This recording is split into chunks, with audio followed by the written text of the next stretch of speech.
get it. Mbijan raganyadi. Albaka. Mbaka important. Yo, nga transfer la sto. Ya transfer la sto. Ha, code nyingi. Okay. Korsa. Nsila ID soto. Sa soto. Sorry. I get it. Mbijan bro. Albaka. Mbaka. Bara alla service o tariaka. Mbare ki janna nun kunu bara tariaka. Jannom yona forest de bureau. Gambia tonkon na no mbari ya bere.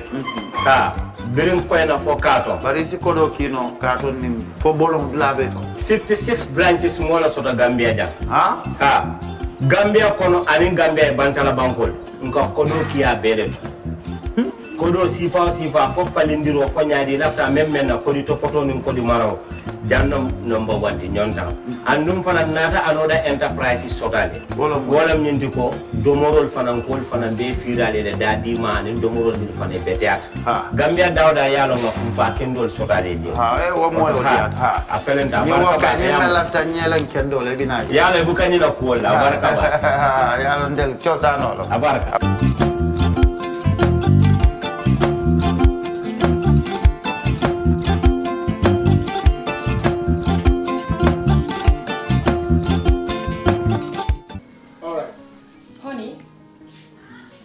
Him that the last time he sent the money, it was not enough to buy all the provisions. Oh, sorry, I forgot to tell him. Are you guys talking about money transfer to buy provisions? Yes. But don't you know about Baluwo? Baluwo? What is Baluwo? Baluwo is a service that your son can use to send provisions directly to you guys from the shop. And you don't have to worry about the exchange rate. Tell me how Baluwo works. It's very simple. Just log on to baluwo.com and shop, or download the app on your phone. You can shop on the website or using the app to buy online basic products for your family and friends. With Baluwo, you decide what your money is spent on. Your money, your choice. Buy online products for your family and friends in the Gambia, Senegal, Nigeria or Mali. Baluwo, better than sending money.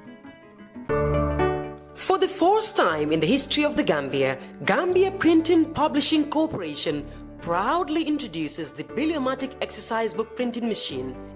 The machine has the capacity to print more than 20,000 books per hour. Yes, 20,000 books per hour. It also prints magazines, newspapers, calendars, flyers, normal books and all kinds of printed documents plus items at affordable prices. With the Biliomatic printing machine, GPPC can now render high-quality and non-size restricted printing service supply across the sub-region.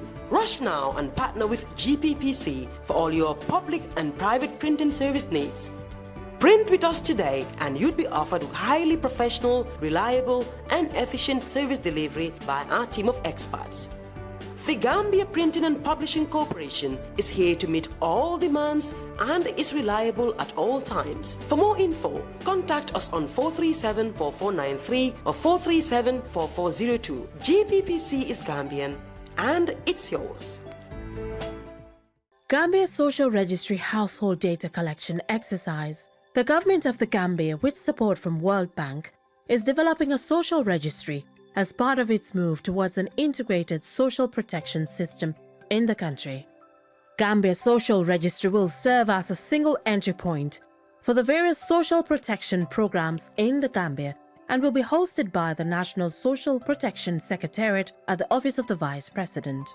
The social registry shall comprise households' demographic and socio-economic data. This information will guide future social protection program interventions in the Gambia and facilitate rapid identification of beneficiaries for programs. It will have the capability to be linked to other databases when these databases become automated. The enumeration teams from Gambia Bureau of Statistics, GBOS, will visit, interview and register every household in your community, so don't be left out. However, inclusion in the registry does not automatically qualify one for a particular social program. Social Registry has taken consideration of the key principles for personal data protection. Therefore, your data shall be confidential and protected. In view of this, we call on all and sundry to register their households with enumerators from GBOS. This message is brought to you by the Department of Information Services under the Ministry of Information.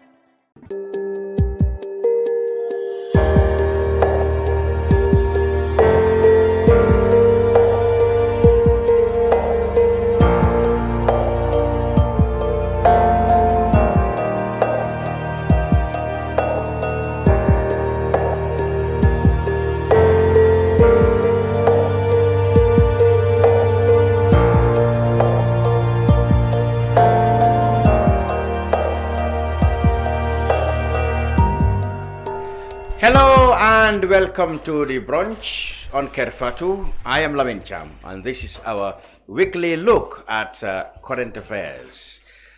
This week, we will continue, of course, with a look at the fallout from President Barrow's controversial remarks during his provincial tour, during which he opened political bureaus as well as presided over the inauguration of a number of development projects. Well, we heard from critics last week. This week we'll hear from presidential advisor who, as already has been highlighted, thinks that the president's statements were blown out of proportion, and he indeed did not mean anything that anybody should be concerned with. First, though, we will go to the border between Gambia and Senegal, because only a few days ago it was reported in the media that there has been a standoff between the Gambia armed forces and their counterparts in Senegal. Again, it involved a village called Tranquil that is believed to be inside the Gambia, but where the authorities believe they are in Senegal. A number of times, Senegalese troops have come to the village, which of course is seen to be a violation of Gambian territory. There have been many mediation efforts, we understand, by the Senegalo-Gambian Permanent Secretariat, the Governor's Office in West Coast, National Intelligence and other security have been going to the border each time there is a crisis. So we will go and visit the history of this thing and give our thoughts as to what should be done by the two authorities, the Senegal and the Gambia, to ensure that there is nothing very serious to come out of that. We'll also discuss a little bit of Senegal, because we heard that a judge in Ziguinchor have made a ruling which seemed to suggest that the jailed opposition leader Ousmane Sonko may after all be eligible to contest in the 2024 elections. Is this final, or the process is still ongoing? We will educate ourselves with that and give our perspectives. And with me in the studio to do that, on my far right, is Kemeseng Sanneh, who is a blogger and activist as well as a journalist who've been following developments, I must say, on-the-spot developments in various matters in the Gambia. The Honorable Saihou Mballow is the advisor of the President on political matters. He is with me in the studio. Mr. Mballow, welcome. Thank you, Mr. Cham. And Demba Jawo, who we must congratulate, has just been made chairman of the Victim Center. That is, of course, the Center for Victims of the past, the Yaya Jammeh regime. Thank you and welcome. Congratulations, Mr. Jawo. We will talk a little bit about that. So let's go to Kex. As has been reported, there is this little village called Tranquil. Ironically, it has not been that tranquil over the past 4 years or so because of this near standoffs between the two armed forces over this village. What exactly, and where is this Tranquil, and what exactly has been happening? Yeah, thank you very much. Tranquil, it's a village that is both countries are actually agreeing that it belongs to the Gambia, and others are claiming that it's part of Senegal. And there's an alcalo that associate him or has himself with the Gambian authority, that he is the alcalo of that very community. So, but because of the poor demarcation of our borders in terms of to know where is Gambia stops, and this has been an issue for far too long, that we could not actually do a proper demarcation of our borders. And I could remember the National Assembly member for Brikama North, Lamin Sanneh, has always bring this issue to the parliament. I think one time they even summoned the Minister of Defense and that of the Ministry of Lands to come and intervene in regards to the issue that was happening just closer to that place. That's the Dimbaya border and that of the Jibora border, when actually the communities actually, you will see a village where the start of the compound will be in the Gambian territory, where the other part of the compound or the bathroom will be in the other part of Senegal. And sometimes there is this issue that is coming because the securities of Senegal will come into the Gambia because they believe that that's the part of their country with their arms and ammunition. But if you go and look at the hot pursuit agreement, that says that the armed forces cannot come with arms inside the country of the Gambia without notifying the Gambian authority. So you will see that there will be a confrontation between the two issues. So the same thing continues, that the same trend continues until we have this tranquil issue. And it's a community that the two countries are actually claiming to be part of their territory, and because of the poor demarcation and the issue of Senegalese authorities will all the time come there with their arms well equipped and enter in the Gambia, and Gambians feel this is something that is disrespect to our integrity, our territorial integrity in terms of our country, and they feel like there are protocols when they are coming with arms that has to be respected or has to be fulfilled prior to before coming. And there have been several warnings in terms of such natures. I could remember there was a time when such issues came up at the national when we went with the Security and Defense Committee of the National Assembly, headed by Honorable Sidin Jai. When we went to Jibora border, there was an issue that came up with the committee, that they forwarded to the committee of the same scenario like what is happening in Tranquil at the Jibora borders, when the commander in there said that actually they need to sit down with the Senegalese authority in terms of negotiating how the Senegalese soldiers normally comes inside the country, in terms of pursuing criminals or even sometimes pursuing these timber dealers inside the country. So they feel like the protocols are not actually being respected in terms of they even narrate a scenario where a truck was chased from the Senegal and it entered up to Jibora inside the Gambian soil, and when these people caught him, they just pour kerosene on the vehicle and just burn it in the Gambian soil. Which they feel like it's the highest level of disrespect when it comes to the two countries. And the commander was even, he said, hadn't been that it was not one of his Guinea who hold him, he would have opened fire on those people, because that was the highest level of provocation. So these are some of the issues that actually happened, and similar thing that is what is happening in Tranquil right now. And unless we address this issue of trying to actually sit down as two countries, as sister countries, and demarcate our borders to understand that, okay, this is what is part of the Gambia, and have some of these agreements in terms of, the hot pursuit agreement has to be respected, because it's like, it's become panic in the community when you see soldiers running with guns inside your country, and Gambian soldiers are telling you that they will term them as rebels because they are not being informed, or there's something that they are, so they might open fire, because that's also part of their responsibility to protect their own country. The last incident, the army is not saying much, obviously being a sensitive issue, but at least the PRO confirmed to the media that they actually denied the Senegalese, they had blocked them from entering. Yeah, absolutely. That was their last, when we went with the Security and Defense Committee, that was their promise that they gave. Next time, if it happens without due communication, they will not allow those people to come. And if it was for them to open fire, they will definitely do that to protect the country, because they swore to protect the territorial integrity of this country from internal or external attacks. And for them, they consider these people, as far as the due process that is required are not met, they will see them as an attack to our country, so they will open fire, or they will not even allow them. But if they insist, there will be any. But not only that, they also even talks about the issue of the pegs that are put into the borders. The security said they noticed that these pegs have been moved time to time. They will see that because they said they have been monitoring, and they found out that the pegs that divide the two countries, so they will sometimes see that if it is there, because they made a block around that area just to see, because they suspected that the pegs have been moved over the night. Because of them, they didn't have the mobility to be all the time rotating our borders. But these Senegalese authorities are always at the border, so late in the night they will just remove the peg from where its original place it and move it inside the Gambian's territory.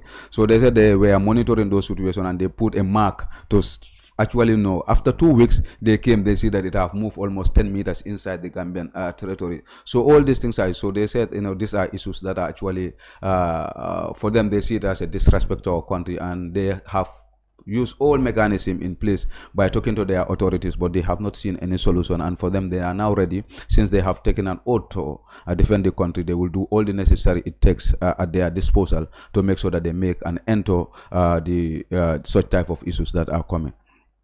I'm reading from Foria. They have covered this thing. I think the last one was July this year. When there was a representative from the Senegalese High Commission and the ministerial delegation from the Gambia government met in Dar es Salaam with El Carlo and other leaders in that area to engage in dialogue with a view to handle the Tranquil border disputes, which resulted to the arrest of its El Carlo. So the Alcalo was arrested before? Yes, the Alcalo was arrested because the Alcalo sometimes he sounds so funny. You barely know whether he's a Gambian or sometimes whether he's a Senegal, because he portray himself rather he's representing both countries, and you cannot have what we call a dual citizen in terms of these issues between the Gambia. You must be allegiant to one country, more especially when you are an Alcalo, a head of a community, because at the end of the day, where your loyalty lies in terms of crisis. What do the villagers make of themselves, Senegalese or Gambian, the villagers? Yeah, some. If you look at some compounds, they will. Some are having even two nationalities, both countries. They are documents, but you will find out that some parts are in Senegal, but some parts are in the Gambia. So they associate, like for them, they see themselves both. They feel like they are in both countries. Both countries, so yeah. When it comes to issues of Gambia, sometimes they will align with the Gambia. When there's another issue in Senegal, they will go and ally with it. There are scenarios in our investigation if we reveal that they vote in both types of the countries, sometimes in terms of others. Everywhere. So all these things are issues. They have all the national documents of both countries. So actually, it needs a thorough step from the authorities to look at this matter, because actually it is going out of hand, and if the necessary steps are not taken, it might it looks like what is lacking is a definitive demarcation to say, absolutely, look, this village is in the Gambia or in Senegal. That is where the two authorities fail to establish. Actually, we've been told also about mediation by the Senegal-Gambian Permanent Secretariat. Yeah, actually, I was not. Keba Toure covered that event when they got there, one of our reporters. Yeah, but that's not even the first time. They have been trying to sit down and discuss about so many border issues, not only even borders, but the trade between the two countries and other types of free movement of goods and service. They have always having this type of engagement to see how best they can have an amicable solution in terms of some of the issues that are coming up. But it looks like they are not yielding fruit in terms of actually the negotiation, because we see them popping up all the time. Even the trade movement of trade. Sometimes you will see the Gambia Transport Union will say that our vehicles have been stopped at the border, we should not be allowed to enter, but you will see the Senegalese vehicles, so they will close their borders, or they will also go and station on themselves. So these are issues that are coming up, and I think the Senegalo-Gambia Secretariat was established primarily to bring a smooth relationship between the two countries in terms of business, in terms of these border issues, and so many issues. But I think up to now we cannot actually achieve the purpose of the establishment of that secretariat. I don't know where is the breach of communication, where it is, but sometimes when you investigate, you find out that parties are more into what do we say, looking at their own interest rather than the collective interest of our both countries. So you look at other parts will be actually more of defending their own interest rather than the interest of, and these guys too also will not accept such things, because they also look at their interest. So interest play a key part in terms of why we cannot come into agreement in terms of such of these issues. Well, Mr. Mballow, I know this is one area that is not really under your purview, but personally, how do you think we go about this? It looks like the problem lies on lack of a definitive demarcation, agreement between the two countries to say, this is in the territory of the Gambia, this is in the territory of Senegal, this is where the disagreement is. Absolutely. Yes. How do we go about this, you think? Well, thank you, Mr. Cham, and thank you, Mr. Kemeseng Sanneh, for giving us the background of this border issue. And before going any further, I would like to congratulate Mr. Demba Jawo, who has just been appointed, I don't know, appointed or selected as the chairperson. Were you elected? You were selected? You were elected. Congratulations for your recent elections. For being the chairperson of the Victim Center. Let me coming back to the issue of the border at Tranquil. I'm not well aware about the situation, but I mean, in the recent past, I have came across correspondence of the Senegambia Secretariat, like what Mr. Ken has just stated. There have been a committee that we are given the responsibility of working to make sure that this problem is addressed amicably. Although I don't know what is their final decision, what decision have they taken, but thank God, Mr. Cham, today we have matured leader in both countries. Yeah. That's Mr. President Macky Sall and also President Adama Barrow. But let us put in mind, leaders come and go. Absolutely. We have to put certain mechanism whereby in the future when we have leaders who does not have the tolerance, they will not plunge these two countries into chaos. Because this is what happened. If you remember the problem of Iraq and Iran, having leaders who have somebody like Saddam Hussein, who is very intolerant, who is very aggressive. He went and annexed part of Kuwait into Iraq, claiming that it was a border issue. Kuwait is part of is a southern province of Iraq. I think you can remember. 1990. He did that. He invaded. And it was, there was a big problem. Yeah, there was the United Nations has to come up with a resolution. United Nations resolution to make sure that he withdraw from that area and come back. That was he refused. Nearly there, he plunged that area into chaos, problem. God forbid, in the future, if we have a president here in the Gambia who is very aggressive, who is intolerant, and Senegal likewise, they are going to plunge these two countries into war. You are suggesting that I mean, there is a great opportunity now for understanding. Even that the two heads of state, they are matured and they see Gambia and Senegal as one people in different countries. I think that's how they see this thing. And I know there won't be any serious problem. They would, but it is their responsibility now to make sure that they address this thing before they vacate their positions. I think that is my advice. I think we should commend the conduct of the armed forces, also the security forces. Yes. I mean, each time they stick up, they always go there with cool head. They are not overzealous or overexcited. Otherwise, the story would have been different. I think we should commend the conduct of the of security forces. I think they also, they need to be commended. They're dealing with the situation maturely because they understand that these two countries, the people are the same. I think our security knows that. There are people who are Gambians here, they have brothers in Senegal. Absolutely. They have uncles in Senegal.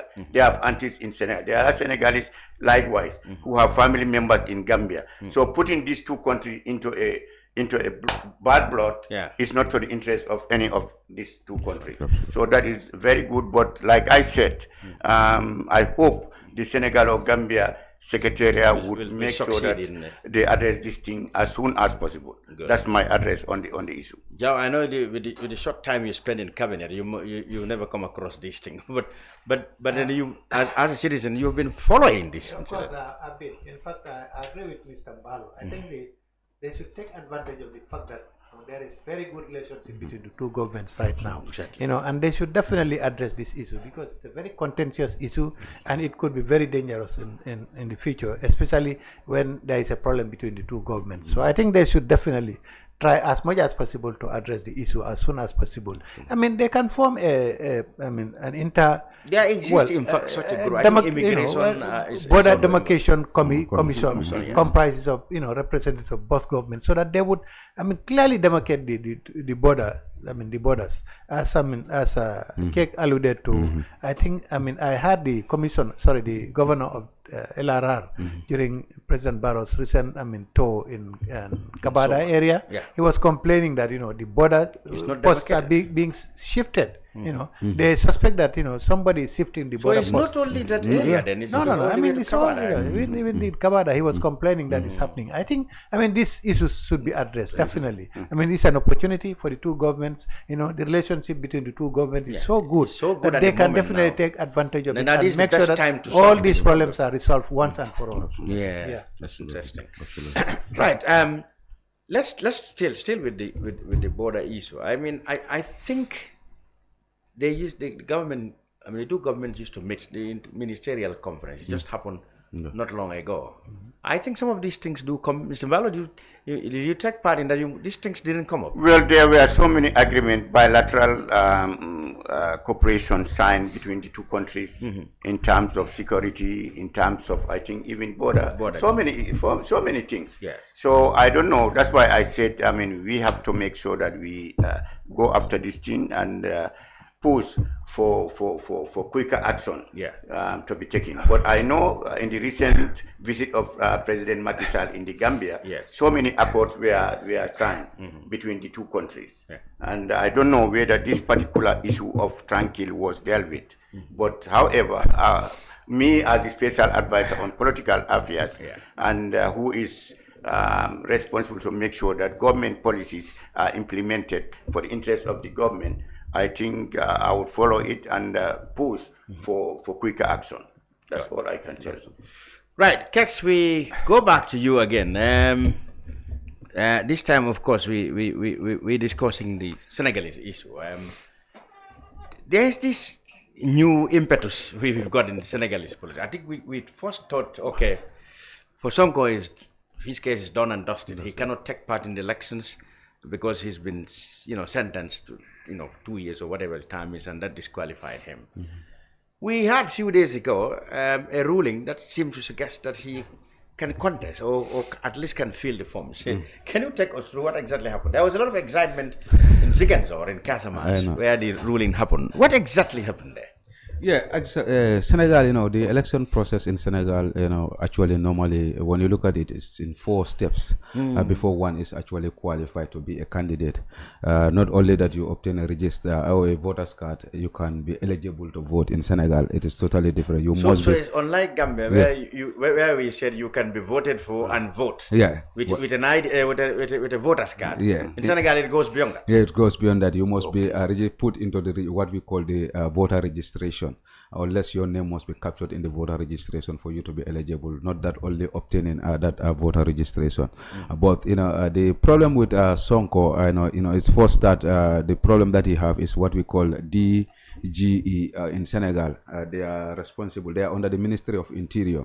But do they have electoral power? They have. They are the ones who actually they are the responsible for the logistics and also giving you what we call these forms. That is the registration forms for them to accept your register. Is that different from Sena? Sena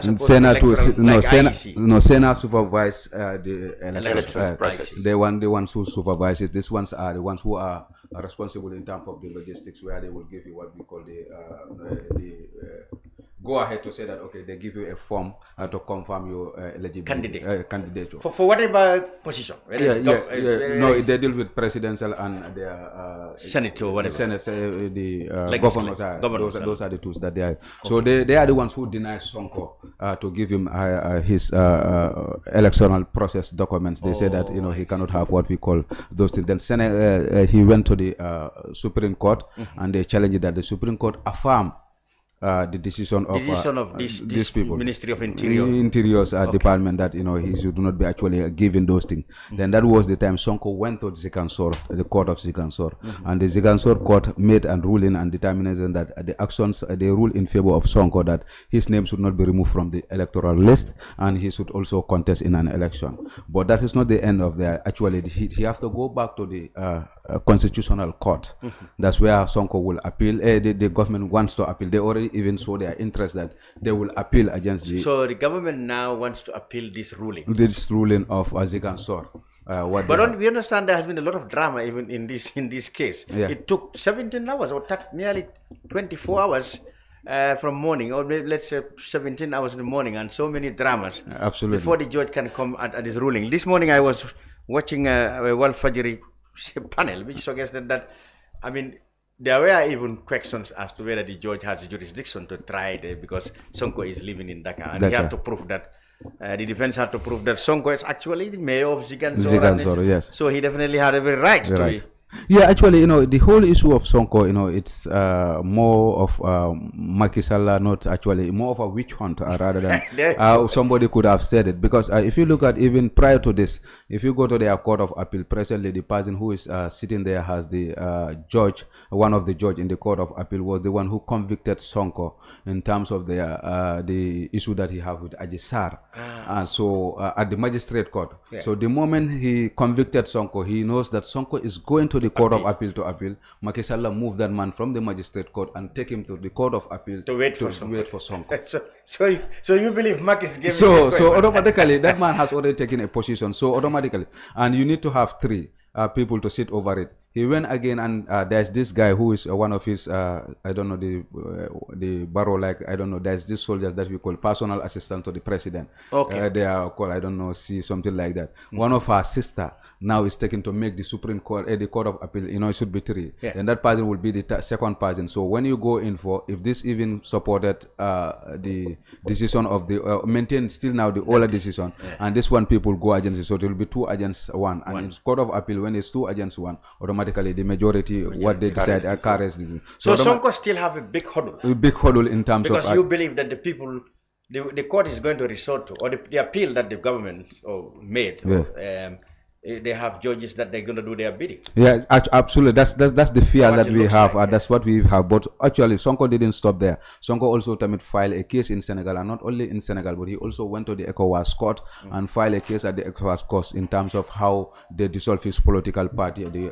announcement that was made. He challenged that at the ECOWAS court. So how soon that decision of the ECOWAS court will come and the decision in Senegal's Supreme Court will come will determine the fate of Ousmane Sonko. In terms of actually what will done. But in Senegal, like I told you, in terms of obtaining a voter's card is not only qualifies once to vote. You must be in the voters list. Your name must be captured there. So what people are arguing that it has to take a duration of 6 months, but this was reduced to 1 month by Macky Sall, that people have to come and put there. So if they believe that Ousmane Sonko is from Bakau area, and the majority of the people of Bakau will vote for Ousmane Sonko. So when they go there for their names to be captured in the main voter registration, they have constraint. There will be delays and they get frustrated. So most of the people will decide not to actually go there to actually put their names in the registration. And it was put in the workers' day, weekends they went. So most of Sonko supporters are university students, young people that are so determined. So they only have chance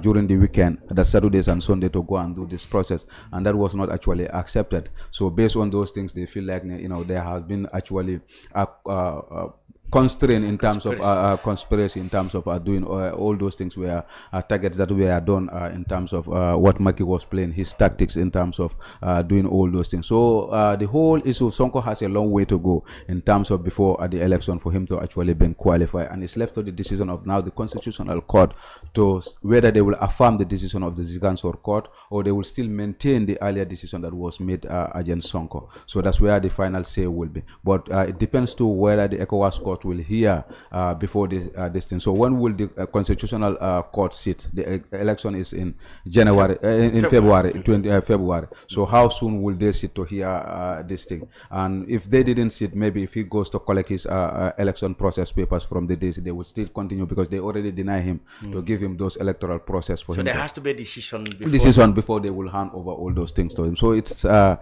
battle. So Sonko still have hurdles. Yeah, it's a hurdle to go. But the Ziguinchor Court actually said that it's unconstitutional. He should not be. He should be part of the election. So, but that is not the final say. Apart from that, how is the process going within Macky Sall's Benno Bokk Yakaar itself? I know that Amadou Ba, the Prime Minister, is his choice, and he recently made some cabinet reshuffles.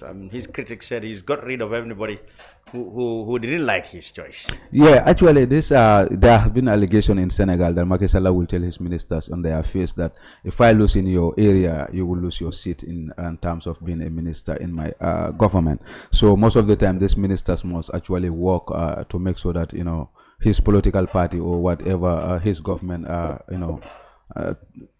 achieve whatever they want in terms of this thing. So others are arguing because of the reform is all geared towards manipulating the election. He wants this because he made it very clear that that man is his candidate and he will campaign for him and his support to make sure that that person come into power. So he feel like these are some of the people that can help me in that process, and decided to do what we call the cabinet resolve, so that he will have people that he can work hand in glove with in terms of achieving what they want. Because for them, their main target is Sonko not to come to power. That's the main target of But Jawo will help us. But you think without Sonko, let's say in the event that Sonko didn't contest, do you think there's any powerful powerhouse in the opposition that can challenge Mr. Ba, with any hope of winning it?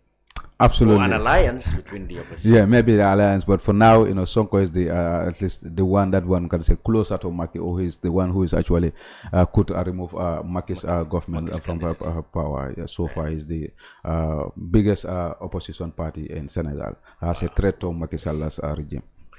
So, Mballow, I wouldn't like to drag you into this because, but in a your personal capacity, yes. How do you see these things? Well, I mean, Mr. Cham, politics, as the name goes, politics is politics. Let nobody fool you. Politics. Politics. That's the definition of politics. I know. It's politics. Yes. Anybody involved in politics and you have no skills of maneuvering, you are done for. But then those maneuvers. So, these processes of courts are all part of politics. You have seen what happened here during the elections here in the Gambia, as an example, in the December 4th, 2021 elections. You see what happened. You two played politics.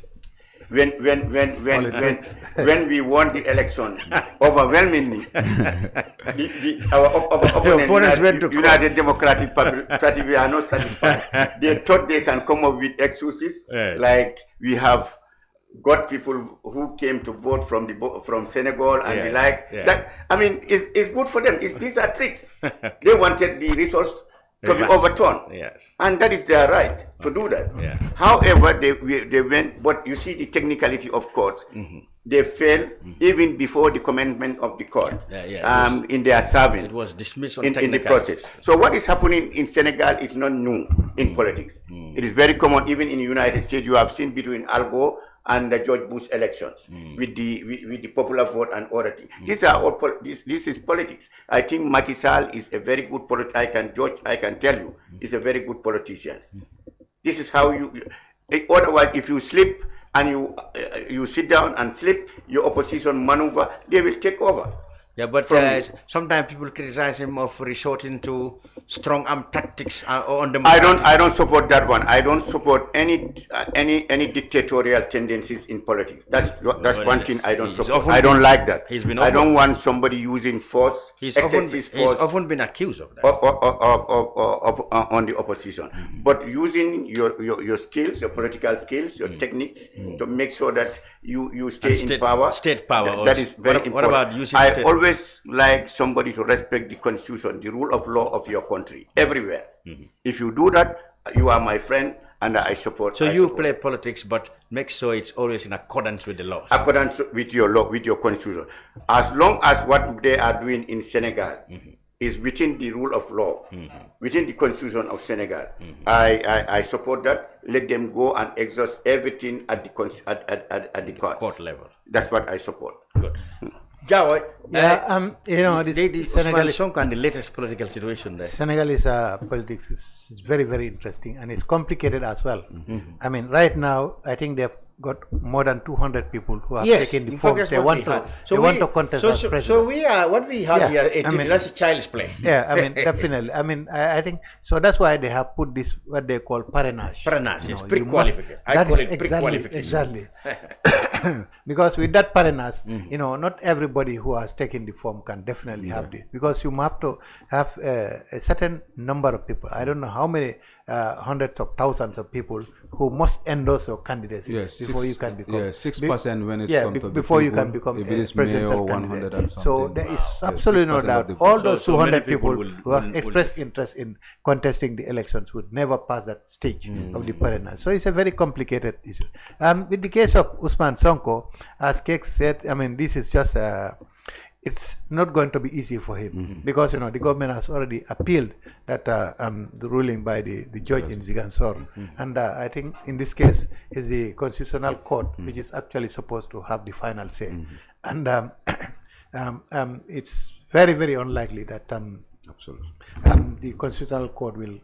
The verdict would be in favor of Sonko. It's all possible. It's all possible. But is it because, as Church suggested, the Constitutional Court is filled with Macky Sall appointed? Well, it could be. It could be. It's all part of the maneuvering. That it could happen. These are all political maneuvering. As Mballow said, these are tricks that politicians play sometimes. It's all possible. This is I mean, it's all part of the maneuvering and other things. It's possible, but again, Senegalese judicial system is such that if you feel that somebody has a personal interest in a particular case, you can always ask for them to excuse themselves from that a particular case being discussed. And if what he said, because of the personal relationship between these people and the family and families and other things, the other side can always ask them to be excused from that can happen, but it's a very complicated thing. So let's only hope and pray that there is there is peace throughout the election. What about in Macky Sall's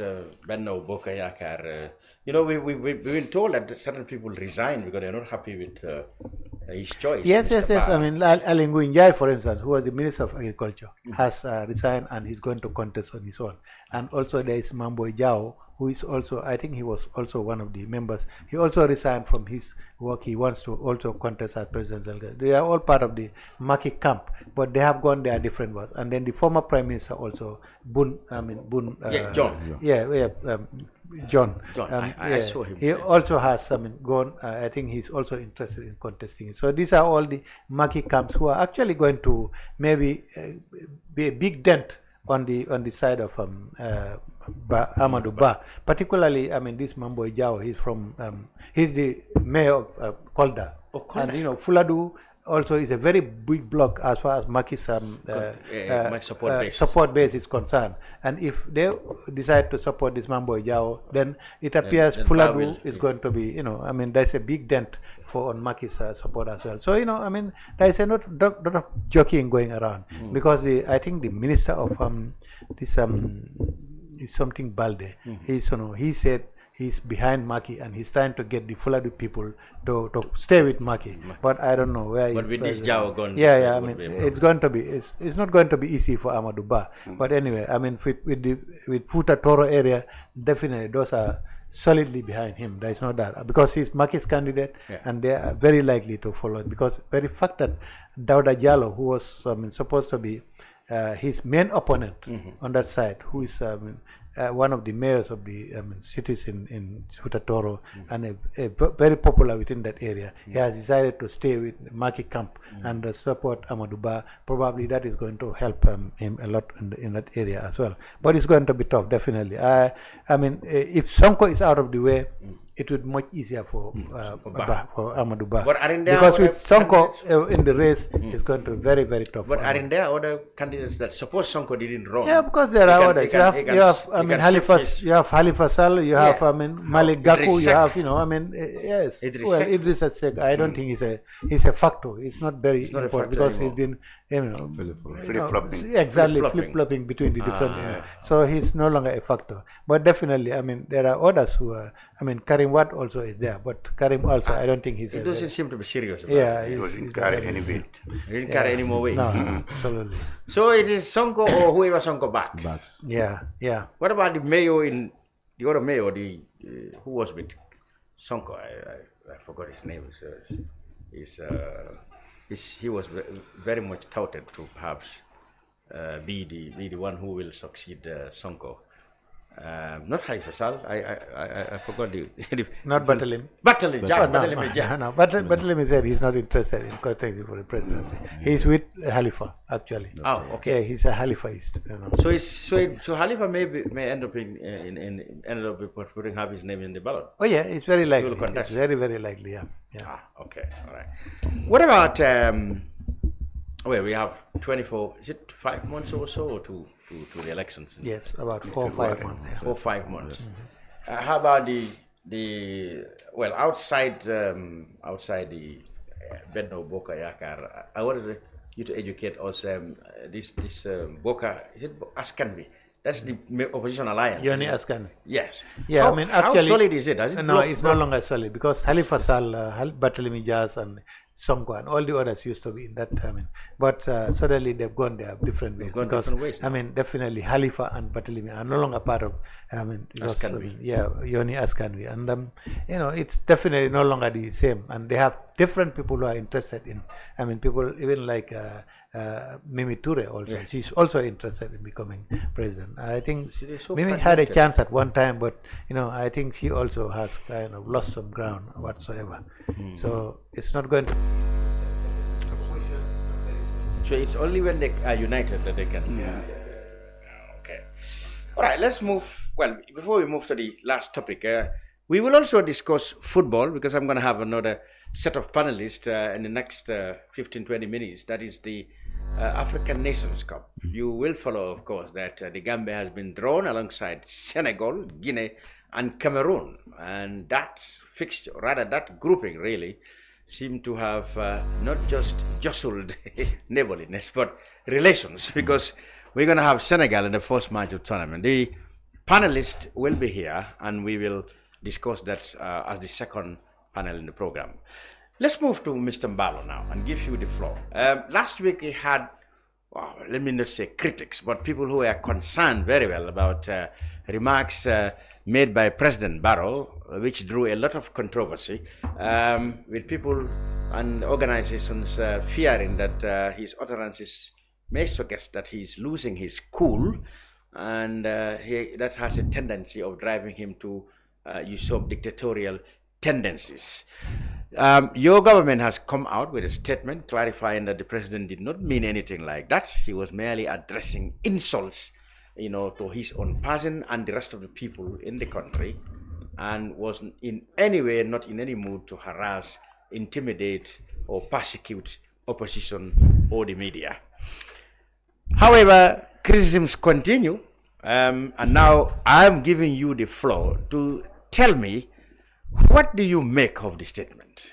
I mean, everybody, there's been a lot of concern from many quarters, so not all of them are wrong, is it? Can be wrong. Okay. Thank you, Mr. Cham. That's the beauty of democracy.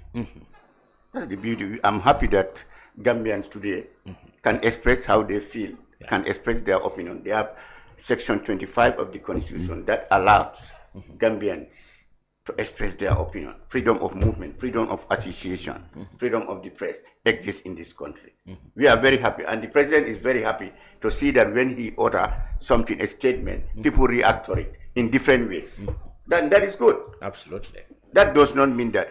However, Mr. Cham, Gambians have to bear in mind that President Adam Barrow is the president of the Republic of the Gambia. He should not sit by and allow anybody to incite violence, any statement that would incite violence in this country. Because if there is violence, if there is war, if there is fighting, if there is any killing, who will be blamed at the end is the president. So what he did is the right thing to do, to come out and come up with a statement. Listen, who will see what happened here with the killing of the and the PIU, Police Intervention Unit, in a nation, a terrorism act? A president would keep quiet about that?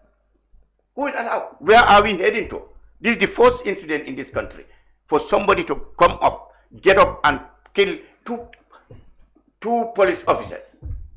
You expect the president to silence, to keep quiet? All along people were saying the President Barrow is quiet, he doesn't talk, people are doing what they want, people are smoking, even now people are smoking ganja, they don't respect the police. There are incidences whereby even police stop people will bullshit them, nothing is happening. Do Gambians expect President Adam Barrow to be silent, keep quiet until when somebody will jump into that army camp and start shooting the army officers, security officers? No. He must give them the courage. He must send a message, a courage to Gambians and also everybody that would not be inciting violence, intimidating people in this country would not. Any form of terrorism would not be accepted in this country under President Adam Barrow. That's the message he sent. That does not mean that he is sliding into dictatorship. No, but he made a statement. People went on overreacting. People took it in any how or any way that they feel like they want to take it. But that's not the issue. The issue was a statement. A strong statement to Gambian, inciting violence. We have seen prior to this shooting, Mr. Cham. Prior to the shooting of police intervention unit, we have seen on Facebook, on social media, people saying that go after the police officers, kill them, we will kill them, we will shoot them, we will do this, we will do that. If that happens, what do we expect? The president to sit down again until one day we hear that somebody has killed 2 army officers, another has killed 3 immigration officers. The president has to make sure that he takes the bull by the horn. It is his responsibility. If this country today is spoiled, it's President Adam Barrow who will be blamed. That's why he came up with that statement. Now, but he respects the rule of law. He is calling on Gambians to respect the rule of law and stop the insults that are going. Maybe the concerned people, or maybe critics, their concern is that the way he put across that message. Of course, obviously what you said is very valid. He should not sit by and situation deteriorate up to a time, like you said, somebody killing police or security. But maybe the way he put it, he, for example, said, even if the courts should give you, grant you bail, we will go after you and get you. And then, of course, that's really cause concern. So it might be, the message may be well intended, but perhaps the way he put it have caused concern. It was taken out of proportion. But there is nobody, since he made that statement, nobody can name anybody who has been granted bail by the courts, not the police. I'm not saying the police. Yeah. You cannot name anybody who has been granted bail by the courts and then they go and the person is grabbed. No, but the police, if you are given, if Saihou Mballow is granted bail by the police, there are conditions of that bail.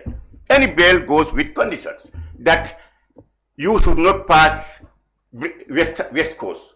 In certain, I'm just giving you an example. Like in the United States, they would tell you that don't go beyond the New York State.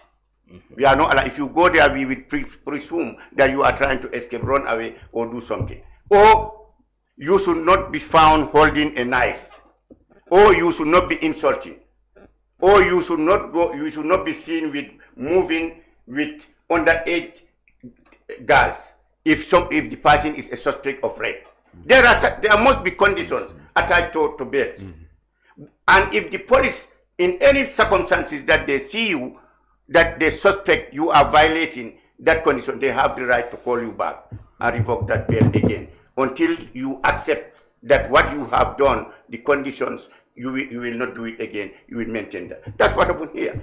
Yeah, but it may not happen. But the fact that he said it, that's what concerns critics and rights people. That he said it.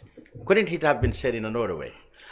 In any way, yes, statement has come to say, okay, you know, we have said it, and he has said it. He has said it. He respects the rule of law. President Adam Barrow will not go and violate the court orders. We have seen circumstances here when he appointed somebody, a person of Yakumba Jaite. What is more powerful than that? If his president who has the power, he appointed somebody. It went to court. The court said, President, now you don't have the power to remove this person. Did he use force? He allowed it.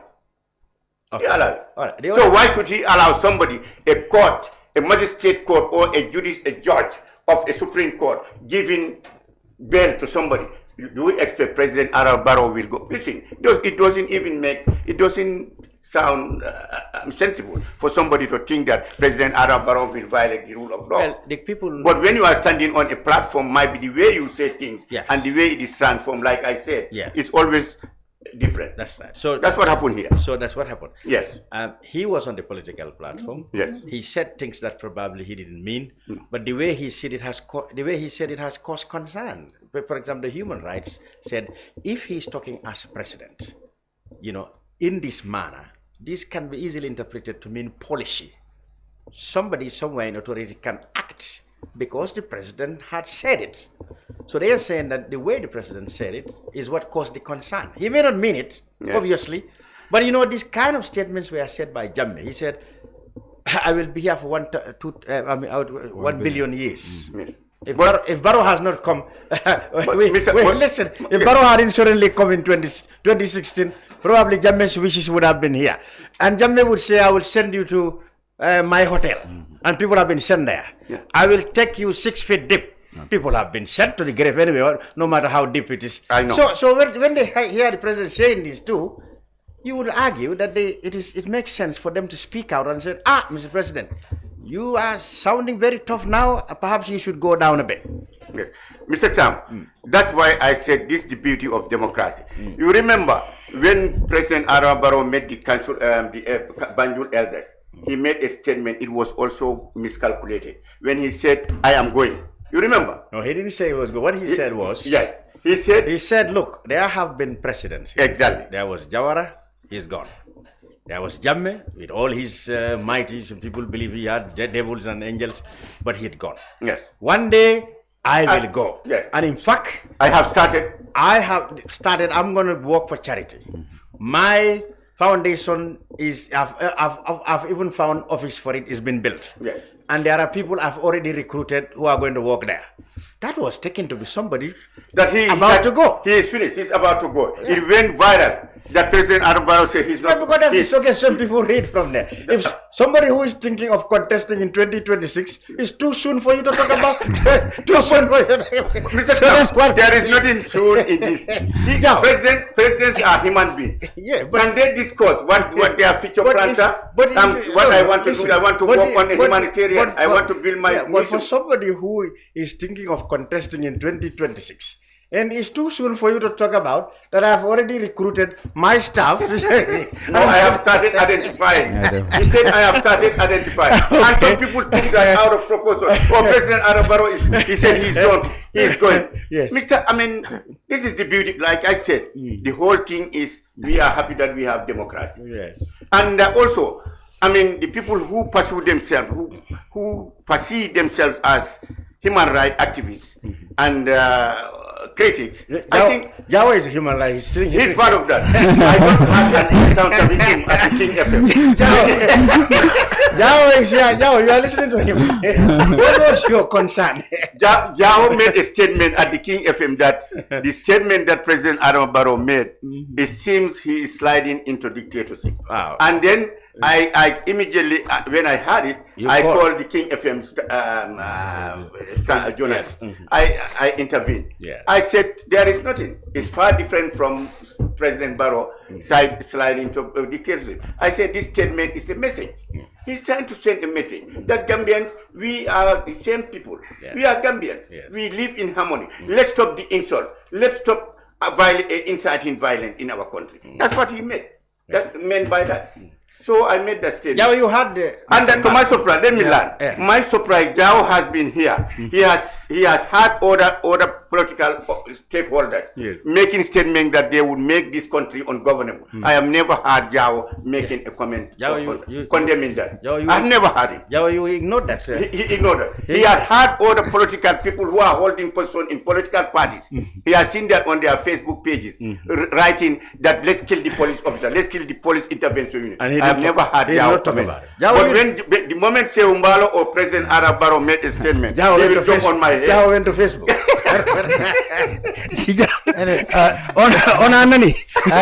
I agree with Mr. Mballow that, as the President of the Republic, President Barrow has a big responsibility for the safety, for the security of this country. Absolutely, no doubt about that. And he, as also a party leader, he has the right to respond to, other party leaders who are criticizing him personally. But as you said, Mr. Cham, I think it's the place and delivery, the way he has delivered the message that matters. Because, he's a party leader, but he's, above all, he's the President of the Republic. Whatever he says has some connotation with the policies of this country. And if he says something that, I will do this or I will do that, definitely the people listening to him are seeing the President talking, not as the head of the NPP. And also the place that he's going, he's delivering the speech also is important. Like I always quote because I was in Senegal, I've seen what has been happening there. Macky Sall, President Macky Sall, whenever he's making a purely political statement or he's organizing a political rally for his party, he never go to the RTS to get the RTS to be getting it. He goes to, a private television station, and that's where it comes out. And that's what we expect President Barrow to do as well, because the GRTS belongs to all Gambians. But if he uses the platform of the GRTS castigating some, opposition people and others, maybe media houses and others, and those people are not given the opportunity to go and respond on GRTS. I think that is very unfair. He should be considering all that. As President of the Republic, he has responsibility for the security and safety of this country. But the way also he talks, is extremely important because it has the tendency of being, interpreted by others. He is a powerful person. He's got the army, the security, and everybody behind him. And if he were to tell them that this is what you are supposed to do, or this is what I will do, they will take it as part of the policies of the government, and they can take action. And that could be very dangerous. I think it's the delivery of the message that matters here. Yeah. Well, he may have all the good intentions, Mr. Mballow, but people are concerned that the way he expressed them, that makes people anxious. Especially, there have been a history of that. Jammeh has spoken on the platform, threatening people, and then some people got killed, some got imprisoned, some got trumped-up charges, some had to flee the country, So if they see the president talking along those lines, even though, I have always said this, Mr. Barrow's strength is his very nature. He's such a person that if you live through Jammeh's 22 years, 30 minutes of Barrow, you know the difference. You begin to compare a devil and an angel straight away. 30 minutes of Barrow, because people tend to compare what was here 22 years and what this man represents now. Even before arguing, you know that these people are different. So his strength is the tolerance. His strength is the tolerance. Even before argument, people are continually liking him like a magnet because they simply compare what was here now. So his strength is the tolerance. So the longer he stays tolerant, the more it works for him. Yes. But then, of course, as a human, we know you can lose your cool here and there. That is human.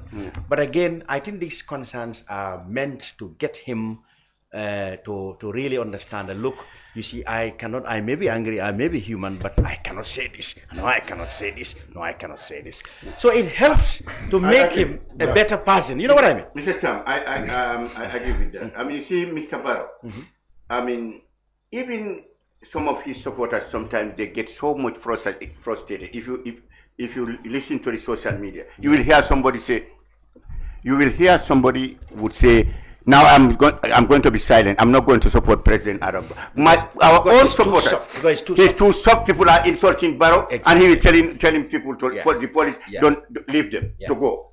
They are going free. People are doing what they want.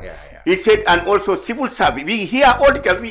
Even myself, my family, they criticize us. That you people say, Mballow, you are not helping Barrow. You are the advisors. People are behaving anyhow they like in this country. You are not helping Barrow. You are not telling him anything. He said, a good example is when President Arab Barrow got up and came and inspected the Combo Costa Road here. And he said he was disappointed. Some of my family members, attacked me.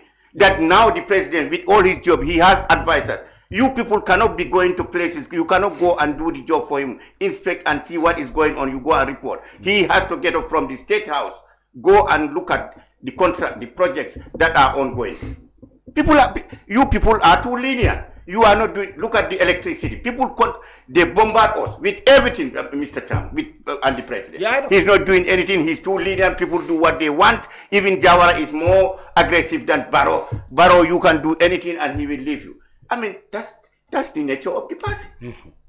He's not violent. Anyway, he doesn't want anybody to cry. Kex, what do you make of it? Now, before Kex, I think we have asked to do, we expect him to do is to call all the opposition leaders and discuss with them. If the people, the different supporters of different political parties, see the different political parties, President Barrow and the opposition leaders sitting down on one table, around one table, and then discussing and exchanging jokes and other things among themselves, that is definitely going to help in the cooling down the temperature. But as long as he would take one platform there, castigating the opposition will be other side castigating him. Absolutely. That's not going to help. Absolutely. I think the best way is that let them come together, sit down and discuss this. And he's They've the all only one. agreed to a He's the only one who breakfast, can initiate that. you know, thing. yeah, definitely. Kex, what do you make of the hula balloon that greeted Barrow's provincial statement last time? Yeah, like we all said before,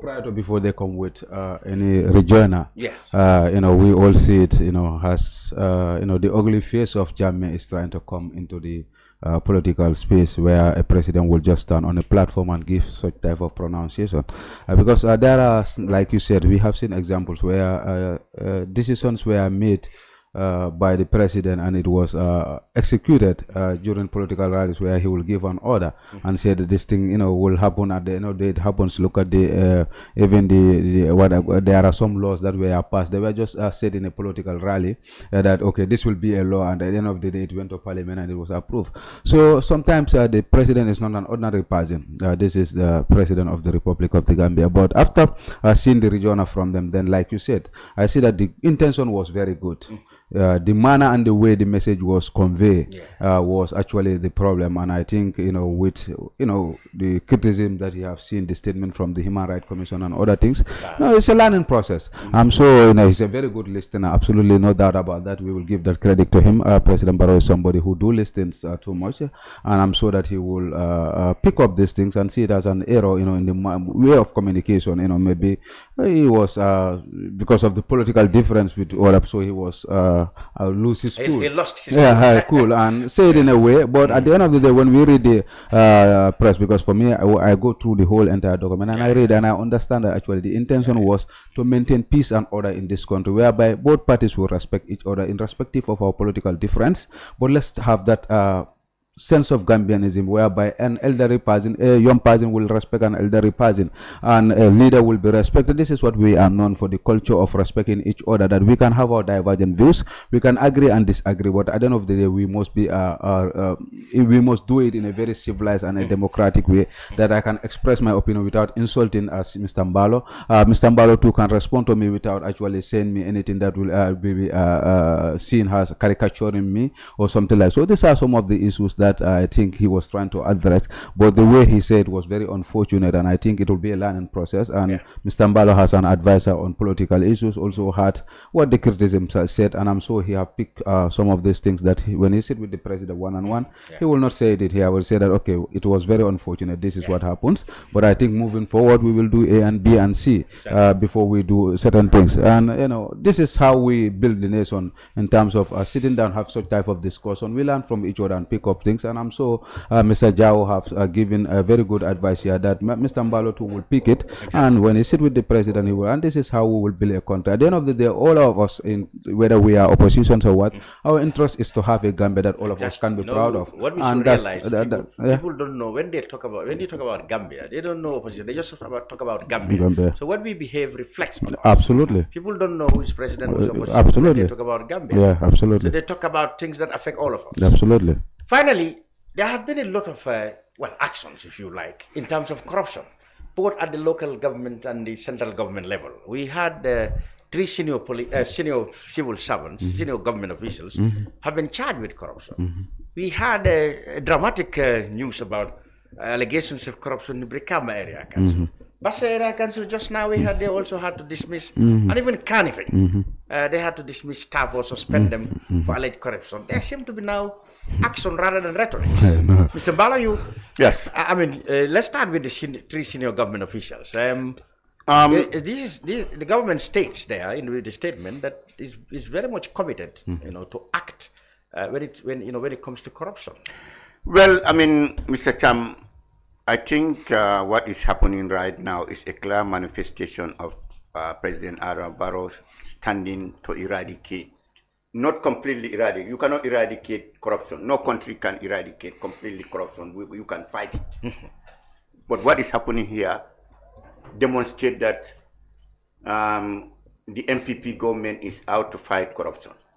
We started it with Banja. You remember Banja's Yeah, case. it was permanent secretary. When the journalist went there and then interviewed him and they exposed his attempt of corruption. He was incarcerated, And these cases, government Barrow is has always been patient. But he said, when you bring something, you have to bring proof, evidence. Okay. You need evidence. This Ministry of Health COVID-19 funds issue has been going on. The investigation has been dragging. It has been going on until recently, when they came up and with the charges. Now the charges are there. Let's also bear in mind, charging somebody does not qualify somebody to be guilty. That also is very important. Absolutely. Charging Mr. Mballow of corruption does not mean that Mr. Mballow, until proven guilty before a court of law. These people they are charged. But let's give them the benefit of the doubt. They are going to court. The government, the prosecutors will bring their proof. If they are proven guilty before the courts, obviously, whatever the law dictate is going to happen to them. Like what is happening at the Brikama, Area Council, Basse Area Council. Not only that, look at KMC at the commission. I know listening to the commission at the Brikama. Let's listen to what the recommendation that they are going to give. We will take it very seriously. Whatever recommendation that commission gives at the KMC and other elsewhere, other councils, we will implement it, we will respect it. Because it's not here, we are not here to play hanky-panky or any favor. We are going to make sure that we implement it. We have seen what happened here during other commissions. That's very good. Yeah, there seem to be, Jawo, a lot of, from this Ministry of Health right down to the councils. Brikama, like you said, dramatically we hear, even when the Commission of Inquiry is investigating allegations of malpractice, some people allegedly are continuing the practice. In Kemeseng, the ballot revenue collectors have also been suspended just yesterday or a few days ago. So, does this in any way think that there's now practical moves to fight corruption? Well, of course, the very fact that action is being taken on certain people who have been accused of corruption is very positive. I mean, this is exactly what we expected the government to do all along, because we've been hearing stories of, corrupt practices in various, sections of the government, but hardly anything was ever done. Whatever was done sometimes was kind of not very comprehensive enough. For example, we've seen what happened at the Gam Petroleum, and when some senior officers were accused of, the government couldn't prove a case. Well, exactly. I mean, millions. Those millions are still. I mean, nobody knows what has happened to those millions. Those people who were accused have been freed by the courts. But I mean, government still has not done much to show people that they are willing to follow those millions that have been, alleged to have been, defrauded in that place. And it has happened in other places as well. We've heard about, the secure report issue. We've heard about other areas of the government. Okay, not much effort has, been seen to be done. But, the very fact that now we've seen about these senior government officials, not the COVID funds per se, but I think this is the global fund. Yeah, the global fund. Yeah, right. The global fund amount, that was concerned. But, maybe we can also commend the FPAC of the National Assembly as well, because this has never happened, particularly during the Jammeh era. The National Assembly would never, perform their oversight functions. In this way, where they would actually call, to order some people who have been accused of corruption or other thing. I think, we need to definitely commend the FPAC of the National Assembly and others who are actually, and the government also should be commended for taking these steps, so that at least people are convinced now that the government is serious about fighting corruption. But they definitely need to do more.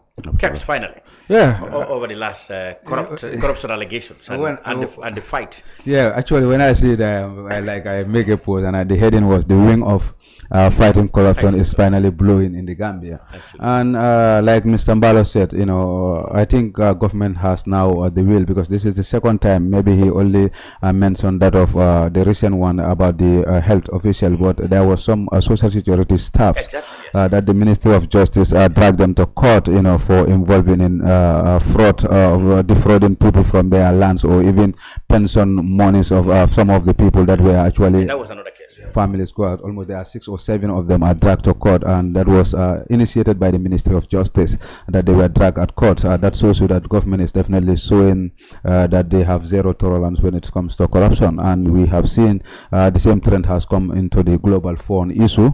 And the last time I was talking to one of Mr. Kimbenta, I think is the Kimbenta, yes, we had a discussion at his office, and he was telling me that there are similar, you guys will be there are similars of these cases that are coming, and that are senior government officials that we are ready to drag them to court, for mismanagement of public funds. And when I heard that, I was actually happy, because while we could not develop, when we look at the amount of money that are going into individual pockets rather than government coffers is much, and the commission is revealing so much of those things.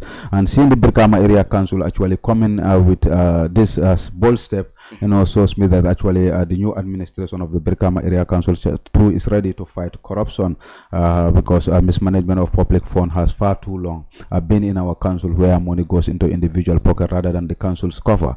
And once we are able to tackle that issue, we will see the development of our councils, whereby they can contribute their quota in terms of the nation building, because this is why you have the central government and you have the local government, and this too has to work in terms of the development and agenda of the country, where the other parts will play their parts, and this other party, then we will have a country that we can develop. And the same trend is going into the Bashe Area Council, and we have seen the KMC. So it looks like the wind has started blowing, and if we continue with this trend, actually you will find out that actually this thing. But what impressed me most is that the government and even the Brikama Area Councils were very professional in a way that they just assume them they are accused person, and they want to use the due process of the law, not to see it as a witch hunt, rather than. But they said, okay, we suspected that these people have committed this crime, and based on that, we are suspending them pending the determination of the case at the court, where is the competent jurisdiction.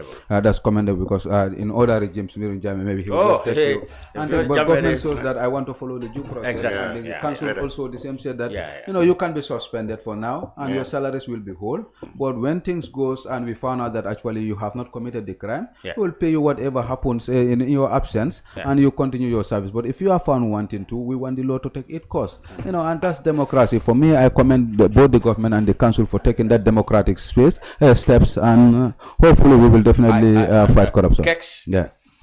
At that point, I am changing colors because the next part of the brunch is about football. So we're going to have another panel where we will discuss the Gambia's draw in the Africa Cup of Nations coming in Ivory Coast in February. In January, February, the Gambia has been drawn against Senegal, Guinea, and Cameroon. That will be the next panel after this. But gentlemen, Demba Ali Jawo, who is now the chairman of the Victims Center, Gambia Center for Victims, and journalist, veteran, thank you very much for your thoughts on today's program. Kex, I cannot thank you very much for keeping an eye on everything Gambian, whether it is in the courts or it is in the public domain, in politics, in the parliament. You have made it your business to bring Gambians up to speed with developments. Thank you very much for your insights. Thank you. The Honorable Saihou Mballow, Presidential Advisor on Politics, thank you very much for being available and always making himself available whenever we call him. You have that, I'll give you that personal and, compliments. Thank you for making yourself available anytime you are getting. This is the brunch. We'll have all these gentlemen back, but like I said, in a couple of minutes, we will talk football. Thank you. Thank you. Thank you. Thank you so much.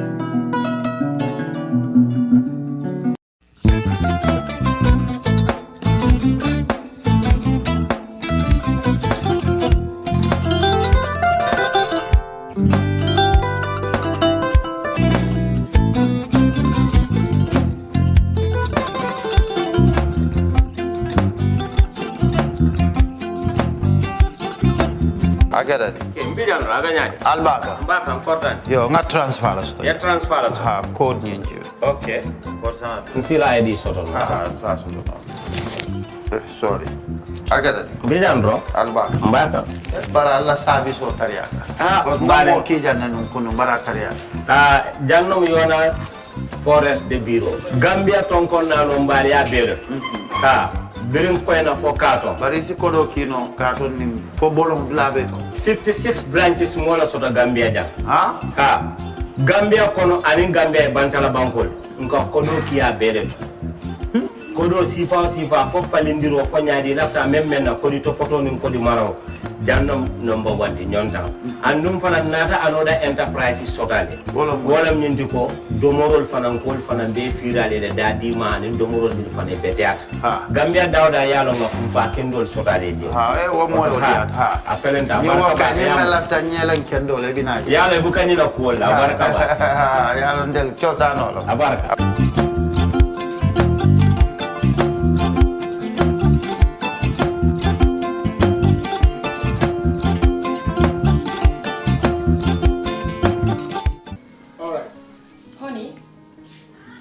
Remind him that the last time he sent the money, it was not enough to buy all the provisions. Oh, sorry, I forgot to tell him. Are you guys talking about money transfer to buy provisions? Yes. But don't you know about Baluwo? Baluwo? What is Baluwo? Baluwo is a service that your son can use to send provisions directly to you guys from the shop. And you don't have to worry about the exchange rate. Tell me how Baluwo works. It's very simple. Just log on to baluwo.com and shop, or download the app on your phone. You can shop on the website or using the app to buy online basic products for your family and friends. With Baluwo, you decide what your money is spent on. Your money, your choice. Buy online products for your family and friends in the Gambia, Senegal, Nigeria or Mali. Baluwo, better than sending money. For the first time in the history of the Gambia, Gambia Printing Publishing Corporation proudly introduces the Biliomatic exercise book printing machine. The machine has the capacity to print more than 20,000 books per hour. Yes, 20,000 books per hour. It also prints magazines, newspapers, calendars, flyers, normal books and all kinds of printed documents plus items at affordable prices. With the Biliomatic printing machine, GPPC can now render high quality and non-size restricted printing service supply across the sub-region. Rush now and partner with GPPC for all your public and private printing service needs. Print with us today and you'd be offered highly professional, reliable and efficient service delivery by our team of experts. The Gambia Printing and Publishing Corporation is here to meet all demands and is reliable at all times. For more info, contact us on 437-4493 or 437-4402. GPPC is Gambian and it's yours. Gambia Social Registry Household Data Collection Exercise. The government of the Gambia, with support from World Bank, is developing a social registry as part of its move towards an integrated social protection system in the country. Gambia Social Registry will serve as a single entry point for the various social protection programs in the Gambia and will be hosted by the National Social Protection Secretariat at the Office of the Vice President. The social registry shall comprise households' demographic and socio-economic data. This information will guide future social protection program interventions. Back to the brunch on Kerr Fatou live. As promised, we're not talking sports and football in particular. Now, the Gambia has been drawn alongside neighbors Senegal and Guinea and Cameroon in the Africa Cup of Nations that's taken place in January and February in the Ivory Coast. Well, the Gambia has not played Senegal for quite a long time, and the two nations have a bitter rivalry between them when it comes to football. Senegal always had the upper hand, of course, whenever the two meet. The last time I remembered, I got myself personally involved. It was a big uproar when the two sides met in Dakar in the return leg of the Africa Cup of Nations qualifiers for 2004, which took place in Tunisia.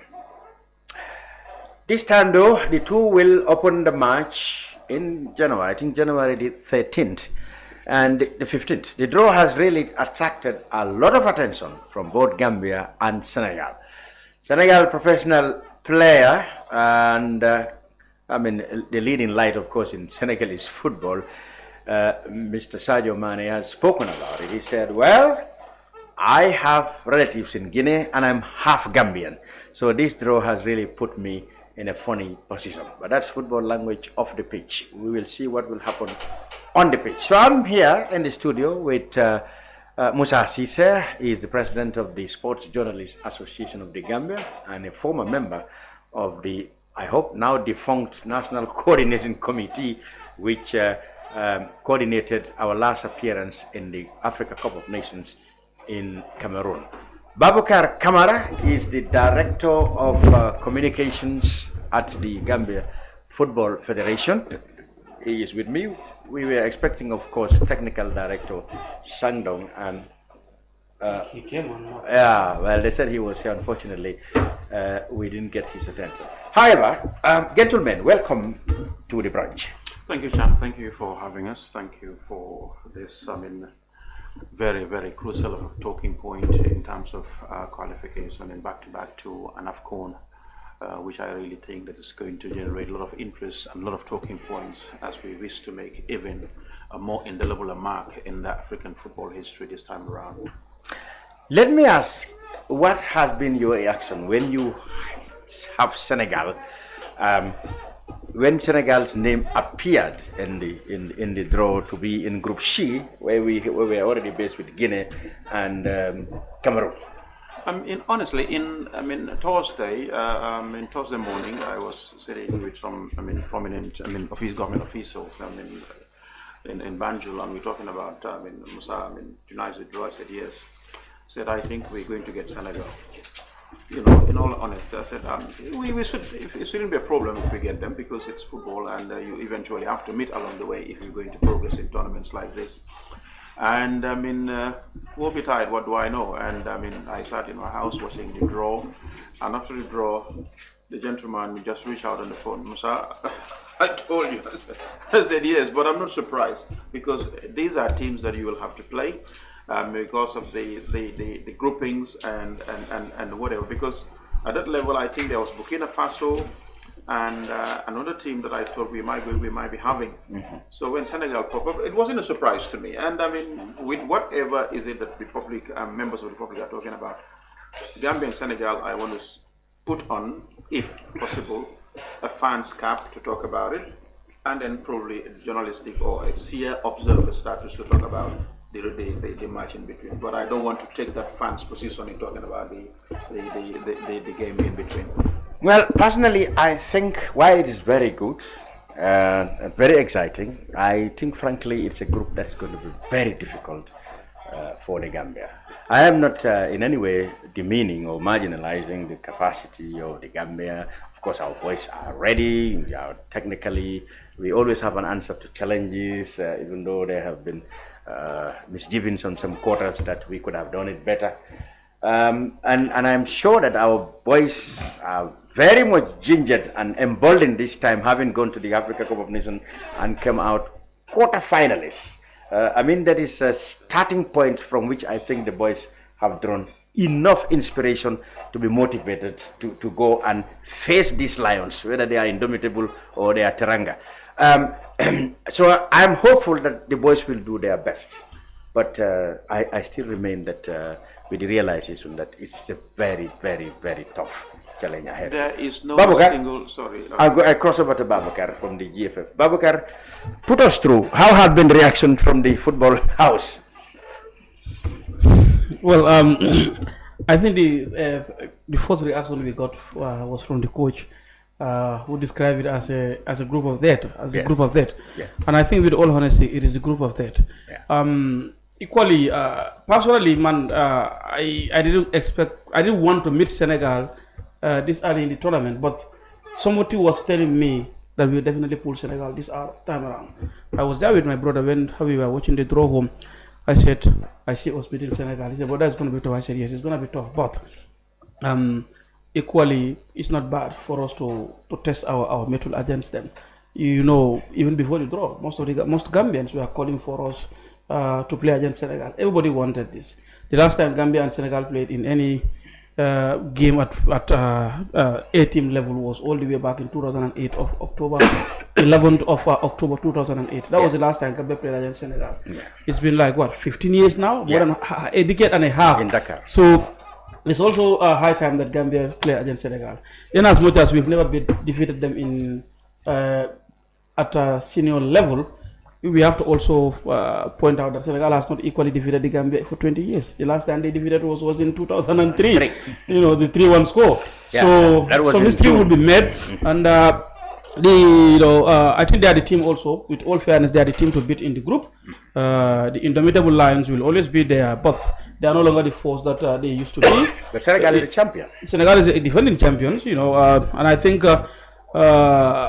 Cameroon qualified to the semi-finals of the last AFCONs. They were also aided by the fact that they were the host, even though they defeated us. But I think, with a proper tactic, we could have even defeated them. We saw how they played against Djibouti. They were conceding and scoring as well. So they are no longer the force that they used to be, and equally they are the last team also to qualify for this AFCON. And for Guinea, we have a winning history. I know Guinea is still angry. They are still bitter because they underrated us. We defeated them. But come on, that shouldn't be a surprise to anyone. The two of you are senior colleagues. You've been following Gambian football for so long. You know the history between Gambia and Guinea. Absolutely. I think the last time, some 20 years, almost 20 years ago, we played against them. They came here, not necessarily 20, but almost 20 years ago. They came here. 2007. Exactly. No, in fact, 2006, they came here. Yeah. They beat us 2-0. You remember that was the mistake committed by Saihou Mballow, and then Gambians almost came alive. But when we went there with the Spanish coach, Jose Martinez, they were leading us 3-0. In the second half, we came and equalized. 2-2. It ended. That was, So, and I think Guinea is beatable. All we need to do, I'm not a tactician, but the tacticians, I think, the target would be to get a draw against the two Lions and go for the win against Guinea. Easier said than done. It is, of course. I should have mentioned Ismail Njai from the finance department. He's the finance manager, actually. The finance manager, actually, of the Gambia Football Federation. Because when you talk about this, we talk about logistical arrangements. And top on that logistical arrangements, of course, is money. The last time, of course, our participation was approached in a multi-sectional, sectorial level. A national coordinating committee was established, and they started a fundraising. Eventually, of course, the government has to cough of $90 million to actually fund this. And then people start saying, okay, how is this money spent, and etc., etc. So if you are going to enlighten us now as to what the financial preparations would be, for example, people would like to know how much do you pay for players, what is the policy of bonus and, allowances and stuff like that. It is you who should, it is to you that those questions are directed. So how are we financially, logistically ready? In the first place, good afternoon to all viewers and colleagues. Before coming down to your questions, I know we're looking at the draw, but equally, when we also look at from the draw, we also have to look at the investment made over the period to be in the first AFCON, which actually, if you look at the preparation of the AFCON started 2016 to 2022, when finally we were done there. I am happy. Our able marketing chairman is on the panel. So actually, if you look at we were saying, we are comparing when we used to play the days of Saihou Mballow and others, the results we do have against Senegal. But actually, let's also compare what was the investment at that point in time and compare to today. Yeah, good point. Yes, that's one point. And the other point is the number of players we have playing out of the Gambian league outside, who are also there making names like any other Senegalese. If you look at 2016, from the covers of the GFF to ensure we were in the last AFCON, from that cover alone was $104 million That is what we actually get both from FIFA and CAF. But in terms of expenditure, we will look at the effect of the investment by the GFF alone, which went to $205 million. You mean from 2016 to 2022. 2022, you received 104 million. We end up spending $205 million. Wow, that's a shortfall of 96 million. And that's the GFF alone. That's from GFF alone. Yes, not talk about the government. Not talk about government.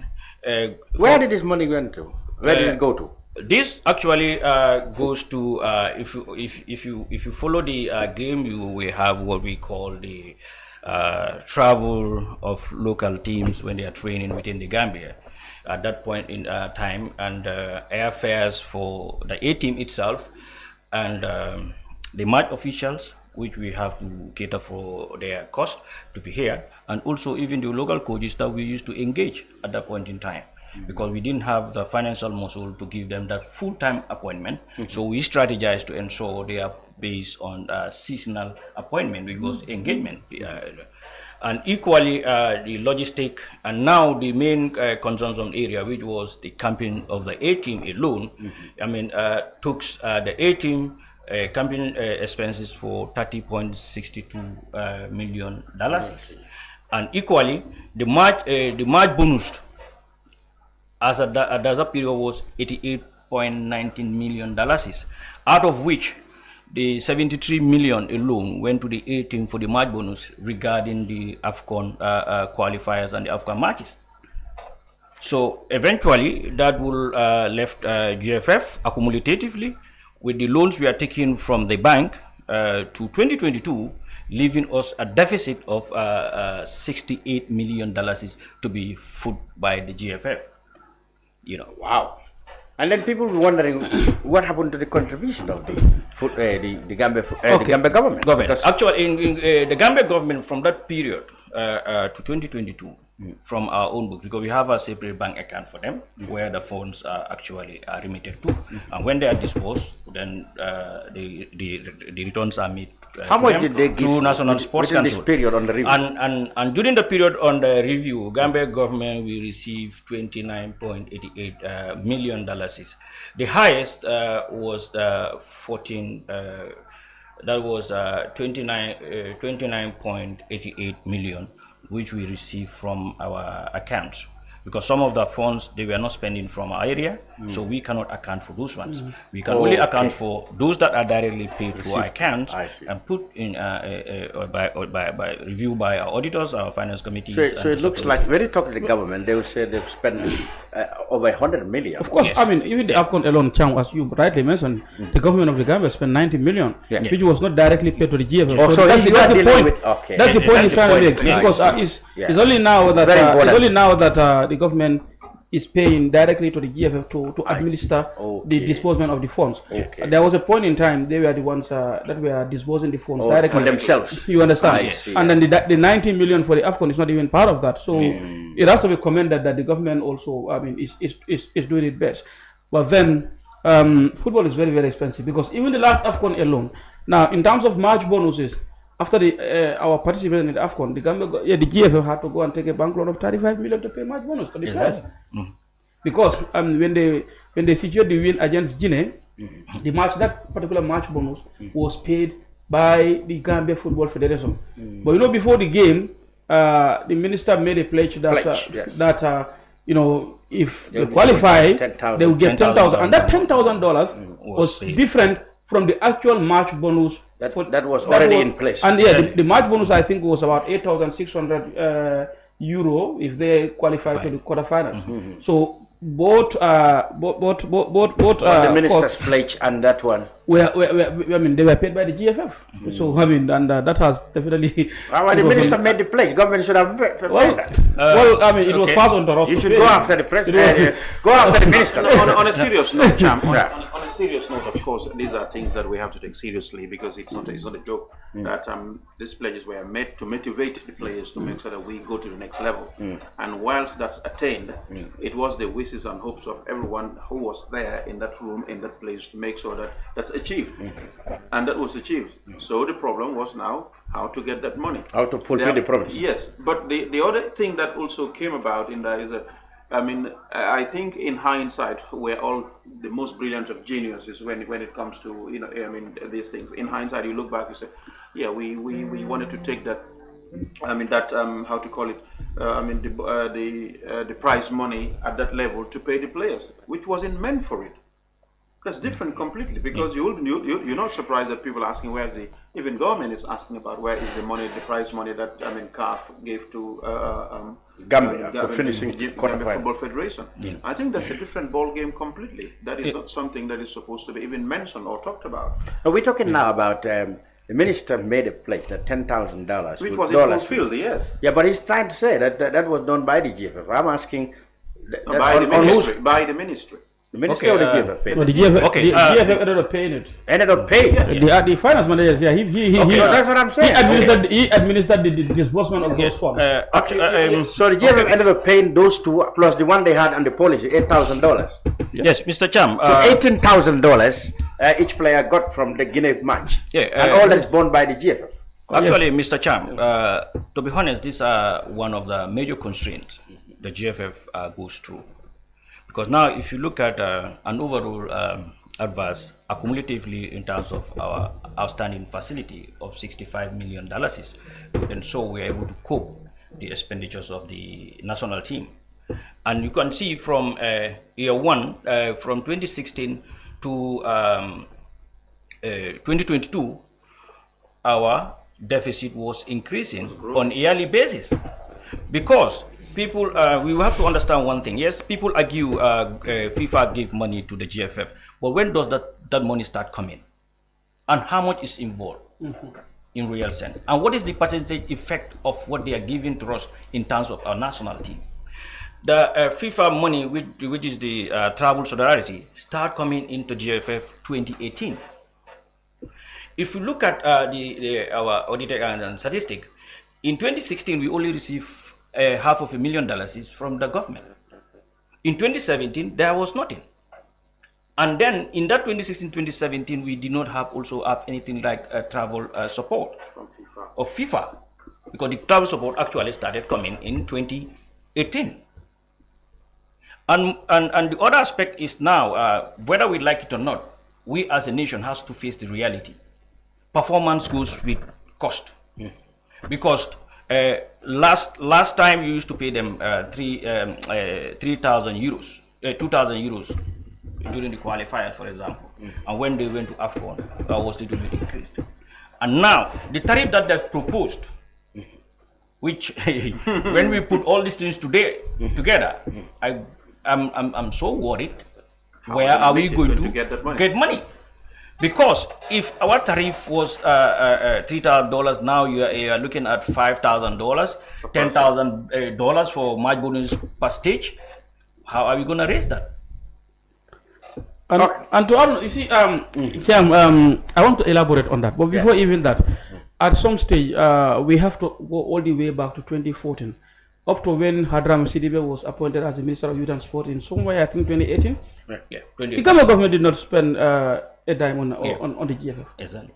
By 2014, there was already a letter from the Ministry of Youth and Sport that the government has stopped funding national teams, and that continued into the Barrow government until 2017, when Hadrami Sidibe was appointed as minister. And started 2018. Yeah, that's the time that they started contributing. And now, how many? Many people think that the senior national team is only national team in. But we have 8 different national teams across the 2 genders, and each of these national teams, aside from the senior national team, where the government always contributes and JV always comes with its quota, and the partly sponsoring of the under-20s World Cup campaign in Argentina. These 7 category national teams are all sponsored by the GFF. And as Ismail rightly stated, now the FIFA travel support, which was also mentioned, that is given to every member associate, it's a one-off payment of $200,000. It was only this January that it was increased to $250,000, and it is for the whole year. Now take the highest exchange rate. $250,000 is $15 million. $15 million is not even enough. $15 million is not even enough for a senior national team to come, because the national team, have their own bonus structure. Like when they go to camp, they are paid a camping allowance of each player is paid €2,000. And after every win, they are paid €2,000. That's 4,000. If that is 4,000, if you are playing only one match, but if you play 2 matches and you win both matches, you pay each player €6,000. So you understand. So, and then now 15 million is not even enough that we receive from FIFA for the whole year. What happens to our other category national team? Just recently, the senior women national team were playing against Namibia. The under 20 always plays in the WAFU, and the other national teams, the U23, not long ago also played against Burkina Faso in the Olympics qualifiers. So all these are costs incurred by the GFF, and this definitely, Cham, you would agree with me, would definitely come at the expense of football development. You understand? Because you cannot afford your national teams cannot afford not to be participating, because there are certain number of games in the first place. If you don't play that, you're not getting a dime from FIFA. I understand. You understand? 1, 2. Come on, Cham, I don't know where to hide if the Gambia senior national team is not participating in competition. I don't know where to hide from Gambians. But so Cham, it is very, very, very, very difficult. Yeah. You want to say something? Yes, I want to say something. I think it's important, us and the Gambians, to understand that the FIFA way of support is to encourage the development of football through the participation of national teams. So whatever FIFA was supporting is mainly for the development of football at the grassroots level, those technical programs here and there.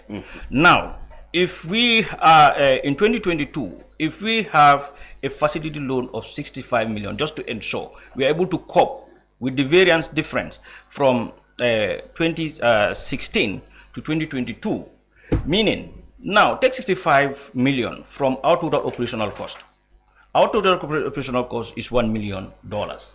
You multiply by the highest IP, that is what? $60 million. So automatically, because of your now diverting your funds to ensure the national team's demand are met, automatically, I mean, you are left with nothing. You are already left with only other areas will suffer. Exactly. So this of the money, there's money for national team. Yes, that is what is not for the national team A.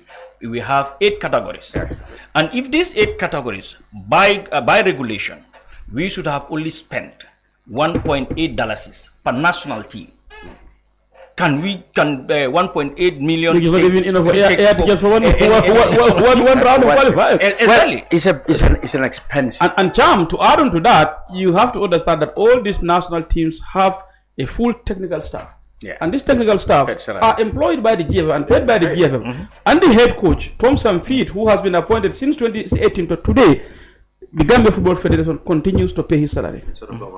From 2018 to today, since his first paycheck he received, the Gambia Football Federation. So the government has not been paying the coach? No, they've never paid for the coach's salary. So what the government does, let's make it clear, is they come to help the national team by providing, or in the past, you said until recently, they control the money and manage it themselves. Of course. That is paying for tickets or bonuses or allowances for the players. But that has changed now. That has changed. Yeah. But okay, I don't want this to turn out as if we are here. I understand. To be, I understand. Listen. I just want to make this clear. For clarity, people would like to know where the government's intervention is and where your own domestic or your own responsibility comes. I'll give you a classical example. Yeah. The last qualifier against Congo, we sent a budget of $21 million. Now, and you know, some of these bonus structures also, the ministry is involved in the negotiation. You understand? They are aware of them. So, how much was approved? So they approved 11 million, but they paid up to today. They received 9.5, and the Gambia Football Federation spent $10.3 million in the last qualifiers alone. So to cover the difference. To cover the difference. The last that is September alone, And in June as well, we spent under 7.6 million for the June qualifiers too. That was played against South Sudan. So it looks like in all these outings, you ended up paying more than the government. Well, the last one we paid more. Before that, they paid more than us.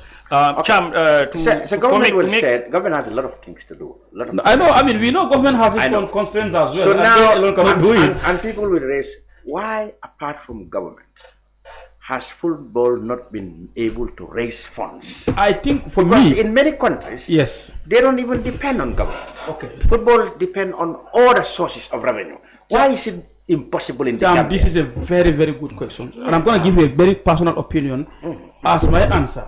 Not to be emotional about it, but my personal opinion that I think, because you agree with me that football is a commercial venture now.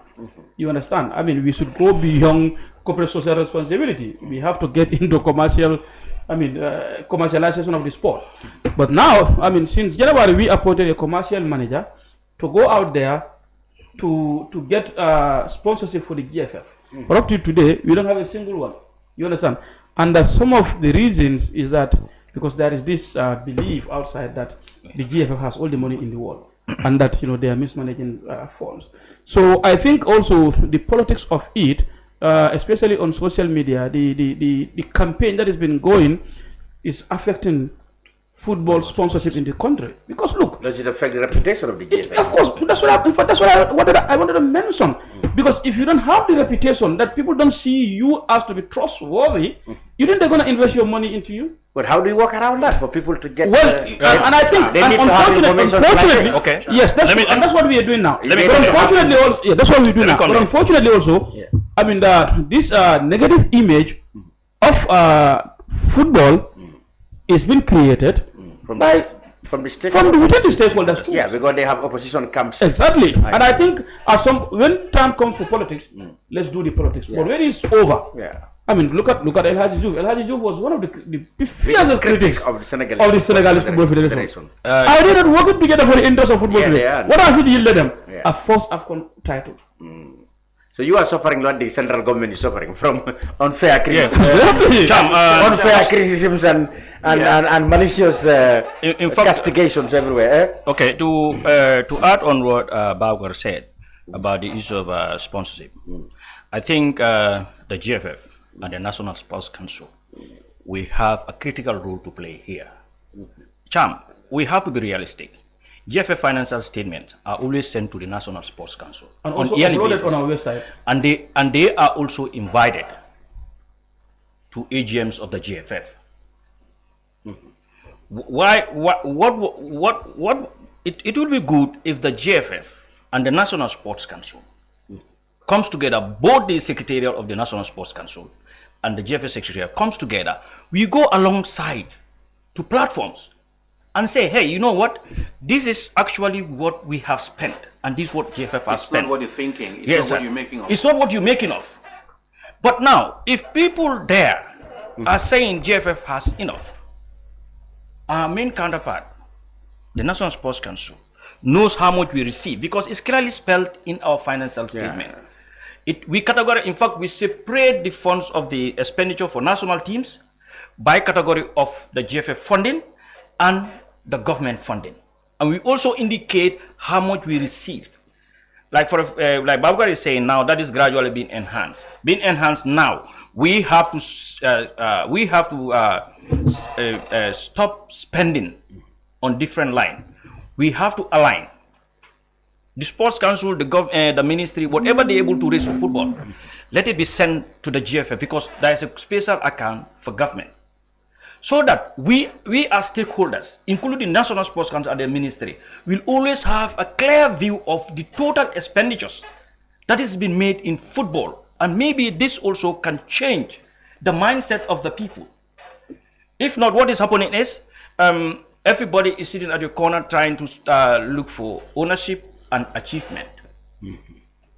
And that's why, you know, one of the platforms I mentioned it, I said, wherever football has issues with the Sports Council and government, I will not forgive myself. I will not forgive Marcel Mendy. I will not forgive Ibu Seka. You know why? Because three of us were the critical position holders during the normalization. So what were we doing as normalized a team? I was responsible for finance.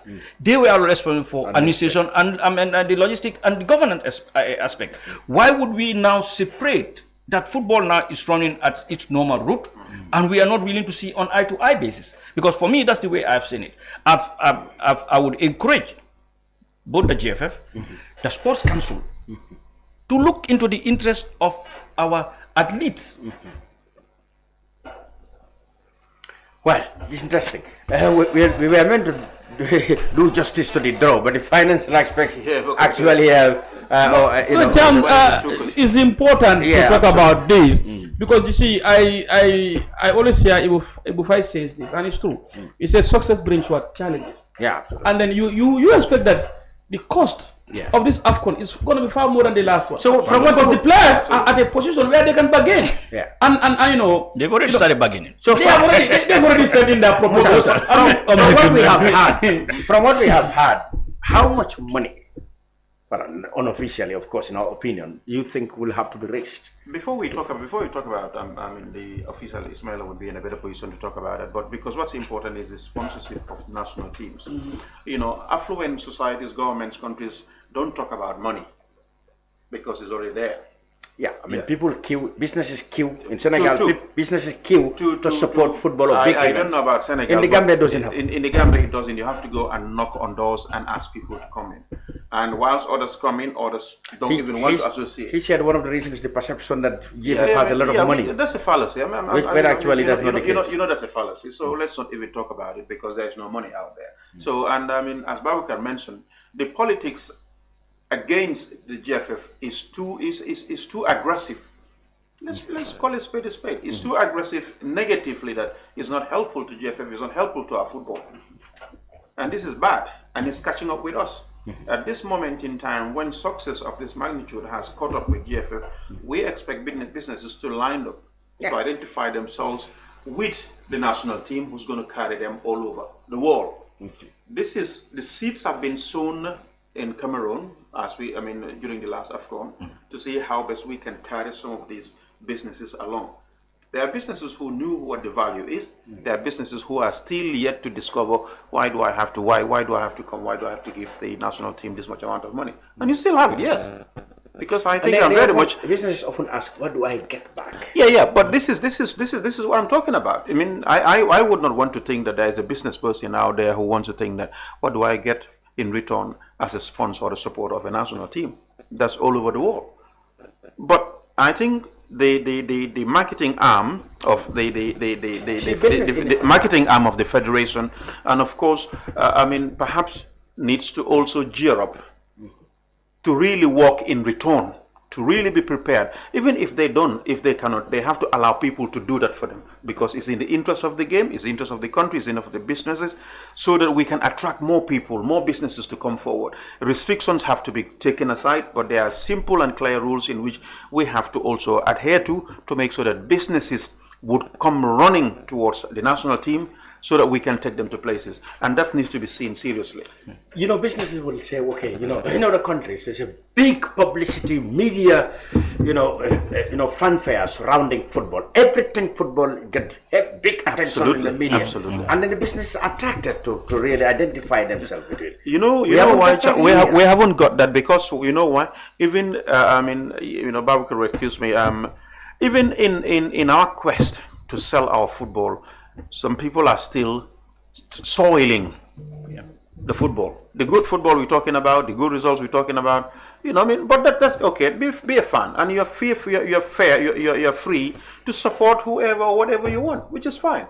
But when it comes to our national team, when it comes to who and what we are as a people, as our team, I don't think that we should be divided over that. Yeah.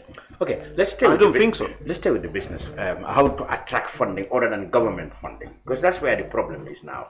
If the GFF could have alternative funding, government's injection of help would have only make it greater. But now, what is the role of government in this? We have had, for example, governments should, let's say, introduce tax holidays, duty waivers, tax exemptions, duty waivers for businesses who identify them with sports. Yes. And there was also the the sports levy, which was, which required, I think, GSM companies. That's still on. You have a lot of It's still on, yes. Where's the Still money on. coming? I mean, Yeah, but the thing is, perhaps just the money that we're talking about, that the sports levy is still ongoing. Monthly, you're putting in something like $4 million is monthly into the government for it to be spent. But as you mentioned, I mean, when it's paid to government has so many expenses to do. Yes. So that is nothing. I mean, let's be honest. That is nothing to sports. It's nothing to for example, a single sport like GFF, the national team.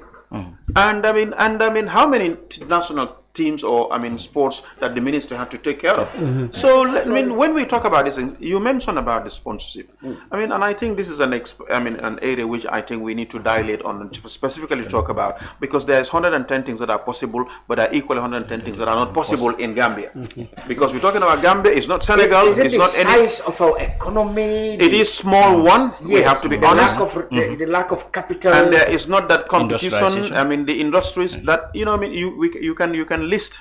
A hotel partner, an insurance partner, an airline partner, a GSM partner, a water brand partner, a motor. If you have those people in, what is, for example, a travel partner going to offer you? What's a hotel partner going to offer you? What's a GSM partner going to offer you? All these are institutions that could have been seen to be identifying themselves with the national team, and they will come in handy with a respectable return in terms of the visibility and publicity they need. And this is what I'm talking about. This is where probably the GFF will need to wash her hands off. The GFF, the national team, and allow somebody to do this thing on their behalf. Completely, because if GFF is not seen to be, they have a reputational problem. This is us. This is all of us here. If they are seen to be not the cleanest of people, which is a fallacy, okay, you know what, Babakar, go ahead and do this thing for us. Do this for us. Perhaps you can. Let it be outsourced. Let it be outsourced completely. For example, I see. And then the returns are the returns there. Cham. How do you see that? Football goes beyond national teams, national team alone. I think our problem goes beyond that. There are a combination of several factors. What Musa states when it comes to the sponsorship, that's one aspect. But another aspect is that, first of all, where is our major source of funding as a football federation? FIFA and CAF. Finish. FIFA. Or FIFA even. Not you understand? And this CAF is experiencing problems at the moment. And this FIFA money is what? Is just like it's a donor fund. But this donor fund, we pay tax on it. Wow. Yes. Yeah. Every service, tax you. Every service that we pay, even if we give contracts, they have to have withholding. It doesn't matter. You pay, even if it is a $10, you have to pay withholding tax. You understand? And these businesses that are offering these services for us, they will have to make their profit. They will have to pay their overheads and also make profit. So they are going to charge that withholding tax on us. Which for me personally, I don't understand, because football needs those tax, at least a favorable tax system. But at least even a policy here in the country that donor funds are not taxed. Why is the money that's in place? Of course, donor funds are not being taxed. Why is donor fund coming to from FIFA to the GFF being taxed? How many million do we pay in terms of tax? That should be indicated. No, but also it is all because of the politics. Because there was a point in time the GFF was not paying withholding tax, but some people, football stakeholders, wrote to the GRA that GFF is receiving millions. They should be paying money because of politics. I mean, that's how it started. So you understand? And then look at football now. Let's have. Today we are facing all sorts of problems with our youths. The crime rate is increasing because the youth don't have what to do. Now, do we see the opportunity of sports, football in particular, as that product that can bridge the unemployment gap in this country? Take for example, we have a professional league. Now have 10 teams to start with. Each of these teams, is going to employ a minimum of 30 players. Pay these 30 players each $10,000 as a salary. That's unemployment. And 30 teams, 30 players for 30 teams, that is 300 players. You are directly employing 300 young people. That is different from your 10 each team having at least a minimum of 10 staff. Technicians. You know, coach, assistant coach, goalkeeper trainer, you know, strikers trainer, and all those things. You know, the physios, indirectly, you know, even ball boys. Ball boys. The street vendor. Let's look at this. Let's look at this. And you know, let's, you know, I think the National Assembly also needs to come in this. At least say, at least even if it is 2.5% of the national budget each year going to sport development and set targets, you will be amazed with the result that is going to create. We need a legislation that will, that will give. It happens in Guatemala. In Guatemala, 2.5% of their annual budget goes to sports funding. At least when you do that, now 50% of that, put it on developing infrastructure annually. The other 50% to the federated sport to run their activities. We are going to see different. We will create a lot of employment. At the end of it also, when you... And not only creating employment opportunities, once people exercise, it is associated with what? A healthy lifestyle. If you are healthy, are you going to go to the hospital? If you don't go to the hospital, will that reduce the pressure on our healthcare? The medical bills. So those monies that we are going to use to buy medication for the hospital, you can divert it to other areas of national development. I wish our people know. So there's a whole lot of we need a whole lot of legislation, policy framework to attract, because we all know we like sports. We're developing our sport, but funding is our problem, and how to get funding is where we go around. Cham, this one again, my colleagues in Sports Council definitely have to forgive me. But this is where I was concentrating around. This is where the mindset is. The reason why I'm talking about the National Sports Council, we also have to look at our roles and responsibility. They should lead the issue of advocacy, change of legislation. Yeah, absolutely.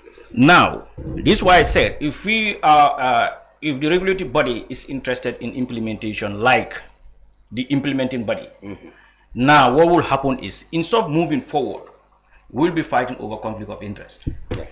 One, can we come together, because they have a Sports Council has an advocacy officer. Either can we come together, work with the Ministry of Finance or even the central government of the Gambia to see how much in terms of remittance our players are bringing in, how much in terms of remittance is coming through our clubs. Try to establish that database and then prepare a proposal, because that's the way legislations can change. Because if we have that database understanding the amount of remittance being received through football, presenting to our stakeholders to convince them that, look, you know what, we have to make waivers here so that the return on investment will be coming back. I'll give you an example. We don't even have to go far. If you go to Senegal, Sadio Mane, because of Sadio Mane in Bambali, what happened? There is a whole telecommunication coverage through him to use his image. Sadio Mane built what? A health post that was not ever built in Bambali, in his village, since the independence of Senegal. Why can't we now come together, the GFF and all, the Sports Council and all these sports associations, get a statistic and a data that we can use as advocate tools and lobbying tool to ensure, like you are saying, the issue of legislation for tax holidays. To come in. We know that there is the issue of telecom levy here and then their fuel levy. You understand? But what can we give them as return to say, look, like example, maybe Africell is coming because probably Musa is part of the GFF, you understand that? But how do you encourage others? Good. Well, there we go, gentlemen. Let's go back a little bit to the draw. You take us back. Yeah. Ismail drag us to the I know our General Secretary is watching the program from the UK, and he, you know, he wishes he could contribute, you know. All right, let's go back to the draw and conclude in there. Yeah. We're going to be based in Yamoussoukro first. That's I know this is quite a distance, not quite much from Abidjan. Now, with all what we have said, Gambian people want the GFF or the Gambia government to put in logistics so that as many Gambians as possible can go to Yamoussoukro or to Ivory Coast to it. Is there any? Well, how do we go about this? Should be the question. Well, after all what we have said. Well, I think first of all, the Gambia Football Federation and the Ministry of Youth and Sport, led by the Minister and the President of the GFF. They held a meeting over the course of the last week. And they've agreed on forming a hybrid committee that is not going to be cumbersome as the NCC the last time. Now, this is going to be a combination of few officials from the GFF and the ministry, and few from the business sector. You know, and the minister and the president are not going to be part of this committee. The committee will be reporting to them. The minister and the GFF president are not going to be part of this committee. But the membership of the committee may not even be more than 10 people.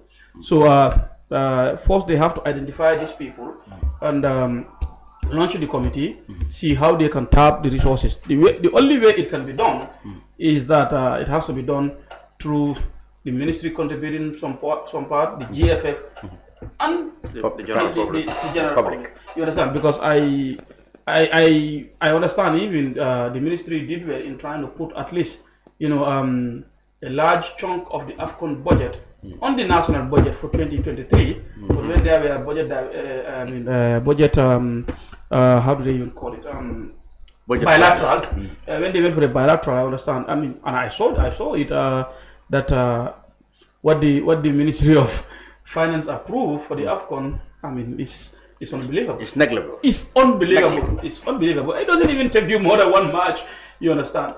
And I'm not the finance person here, but if we spend like the ministry's 90 million and the GFF's 35 million in the last AFCON, that is about what? 125 million. Yeah. If that is what you spend on the last AFCON, expect to spend 200 million this time. Yeah.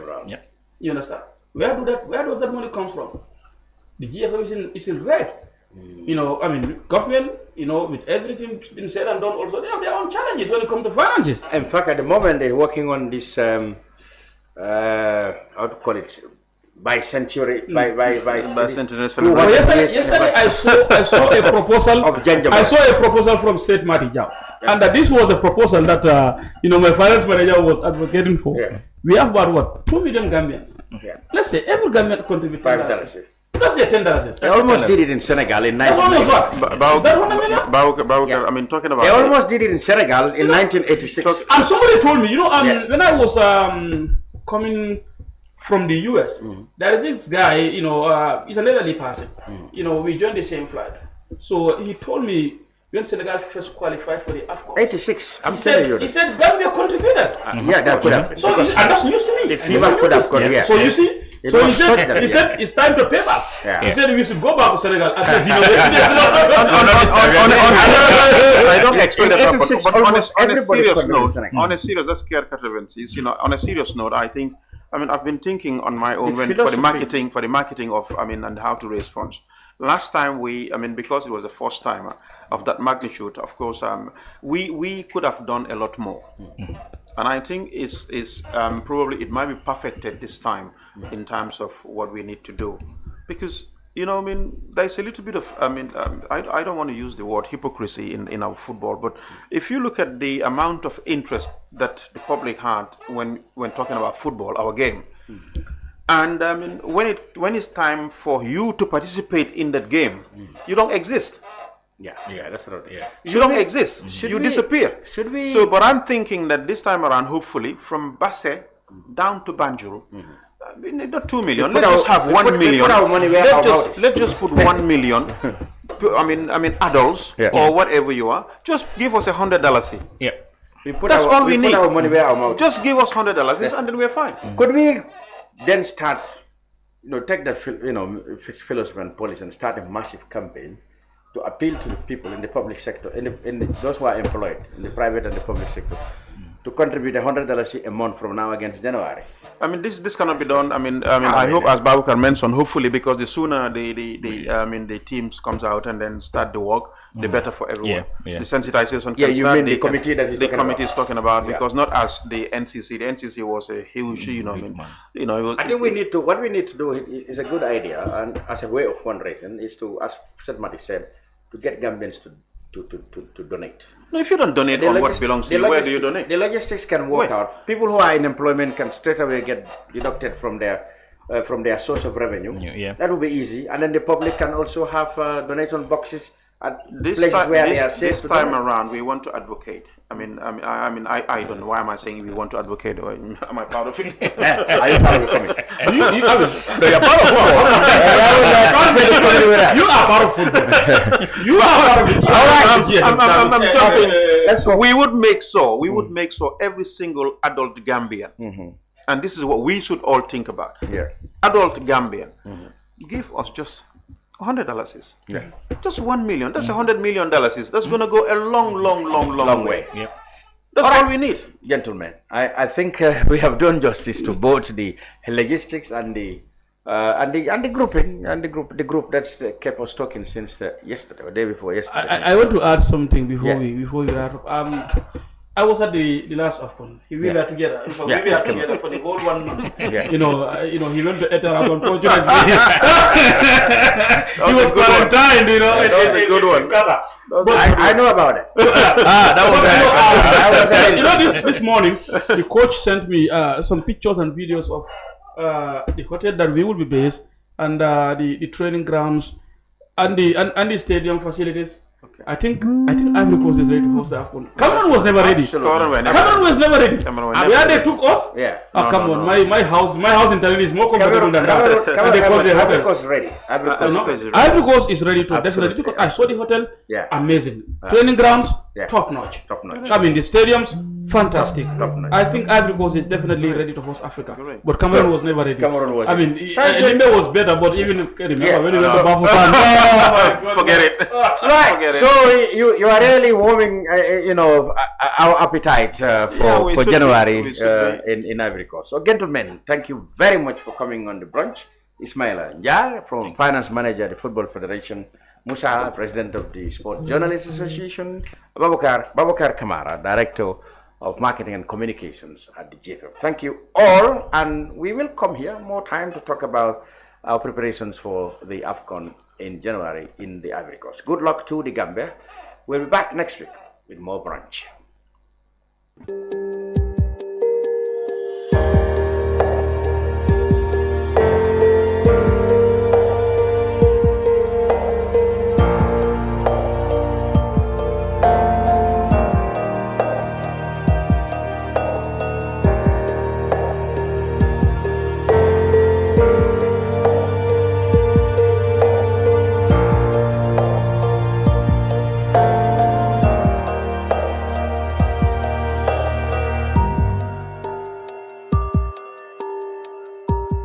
We live in a day and age where technology is creating a world without borders, filled with unlimited potential to improve the lives of the people around us. Innovarex Global Health ushers in a new way of leveling the playing field with increased access to quality healthcare services delivered at your doorstep. Our qualified professionals are equipped with state-of-the-art point-of-care testing technology to conduct tests such as kidney function, liver function, electrolyte tests, body composition, hemoglobin, A1C, and many more services with the highest efficiency in delivering results. The addition to our flagship Wellness on Wheels, more fondly known as WOW Delivery Service, brings the entire clinical experience full circle. IGH has remained committed to creating the future of healthcare delivery. Gone are the days of sending loved ones outside the country for basic medical services. Innovarex Global Health offers a new peace of mind and takes pride in delivering the quality of care we all deserve. Islamic microfinance is becoming an increasingly popular mechanism for poverty alleviation, especially for developing countries around the world. This microfinance service adheres to the principles of Islam as a form of social responsibility. Yona Islamic Microfinance is the Islamic microfinance of choice in the Gambia. trustworthy and reliable. At Yona Islamic Microfinance, we provide savings products, current accounts, financing products in conformity with Islam. In addition, Yona Islamic Microfinance also offers local and international remittances, takaful fund, management of zakat, management of awqaf, trading and investment, and building of strategic partnerships to bring financial services to the doorstep of the poor with donor projects, madrasas, youth organizations, women groups, and farmer organizations. Make a choice with Yona Islamic Microfinance today. For more information on Yona Islamic Microfinance, call 377-2151 or 9832-151 or visit Yona head office at Tipa Garage, Bakote, or visit any Yona branch located countrywide near you.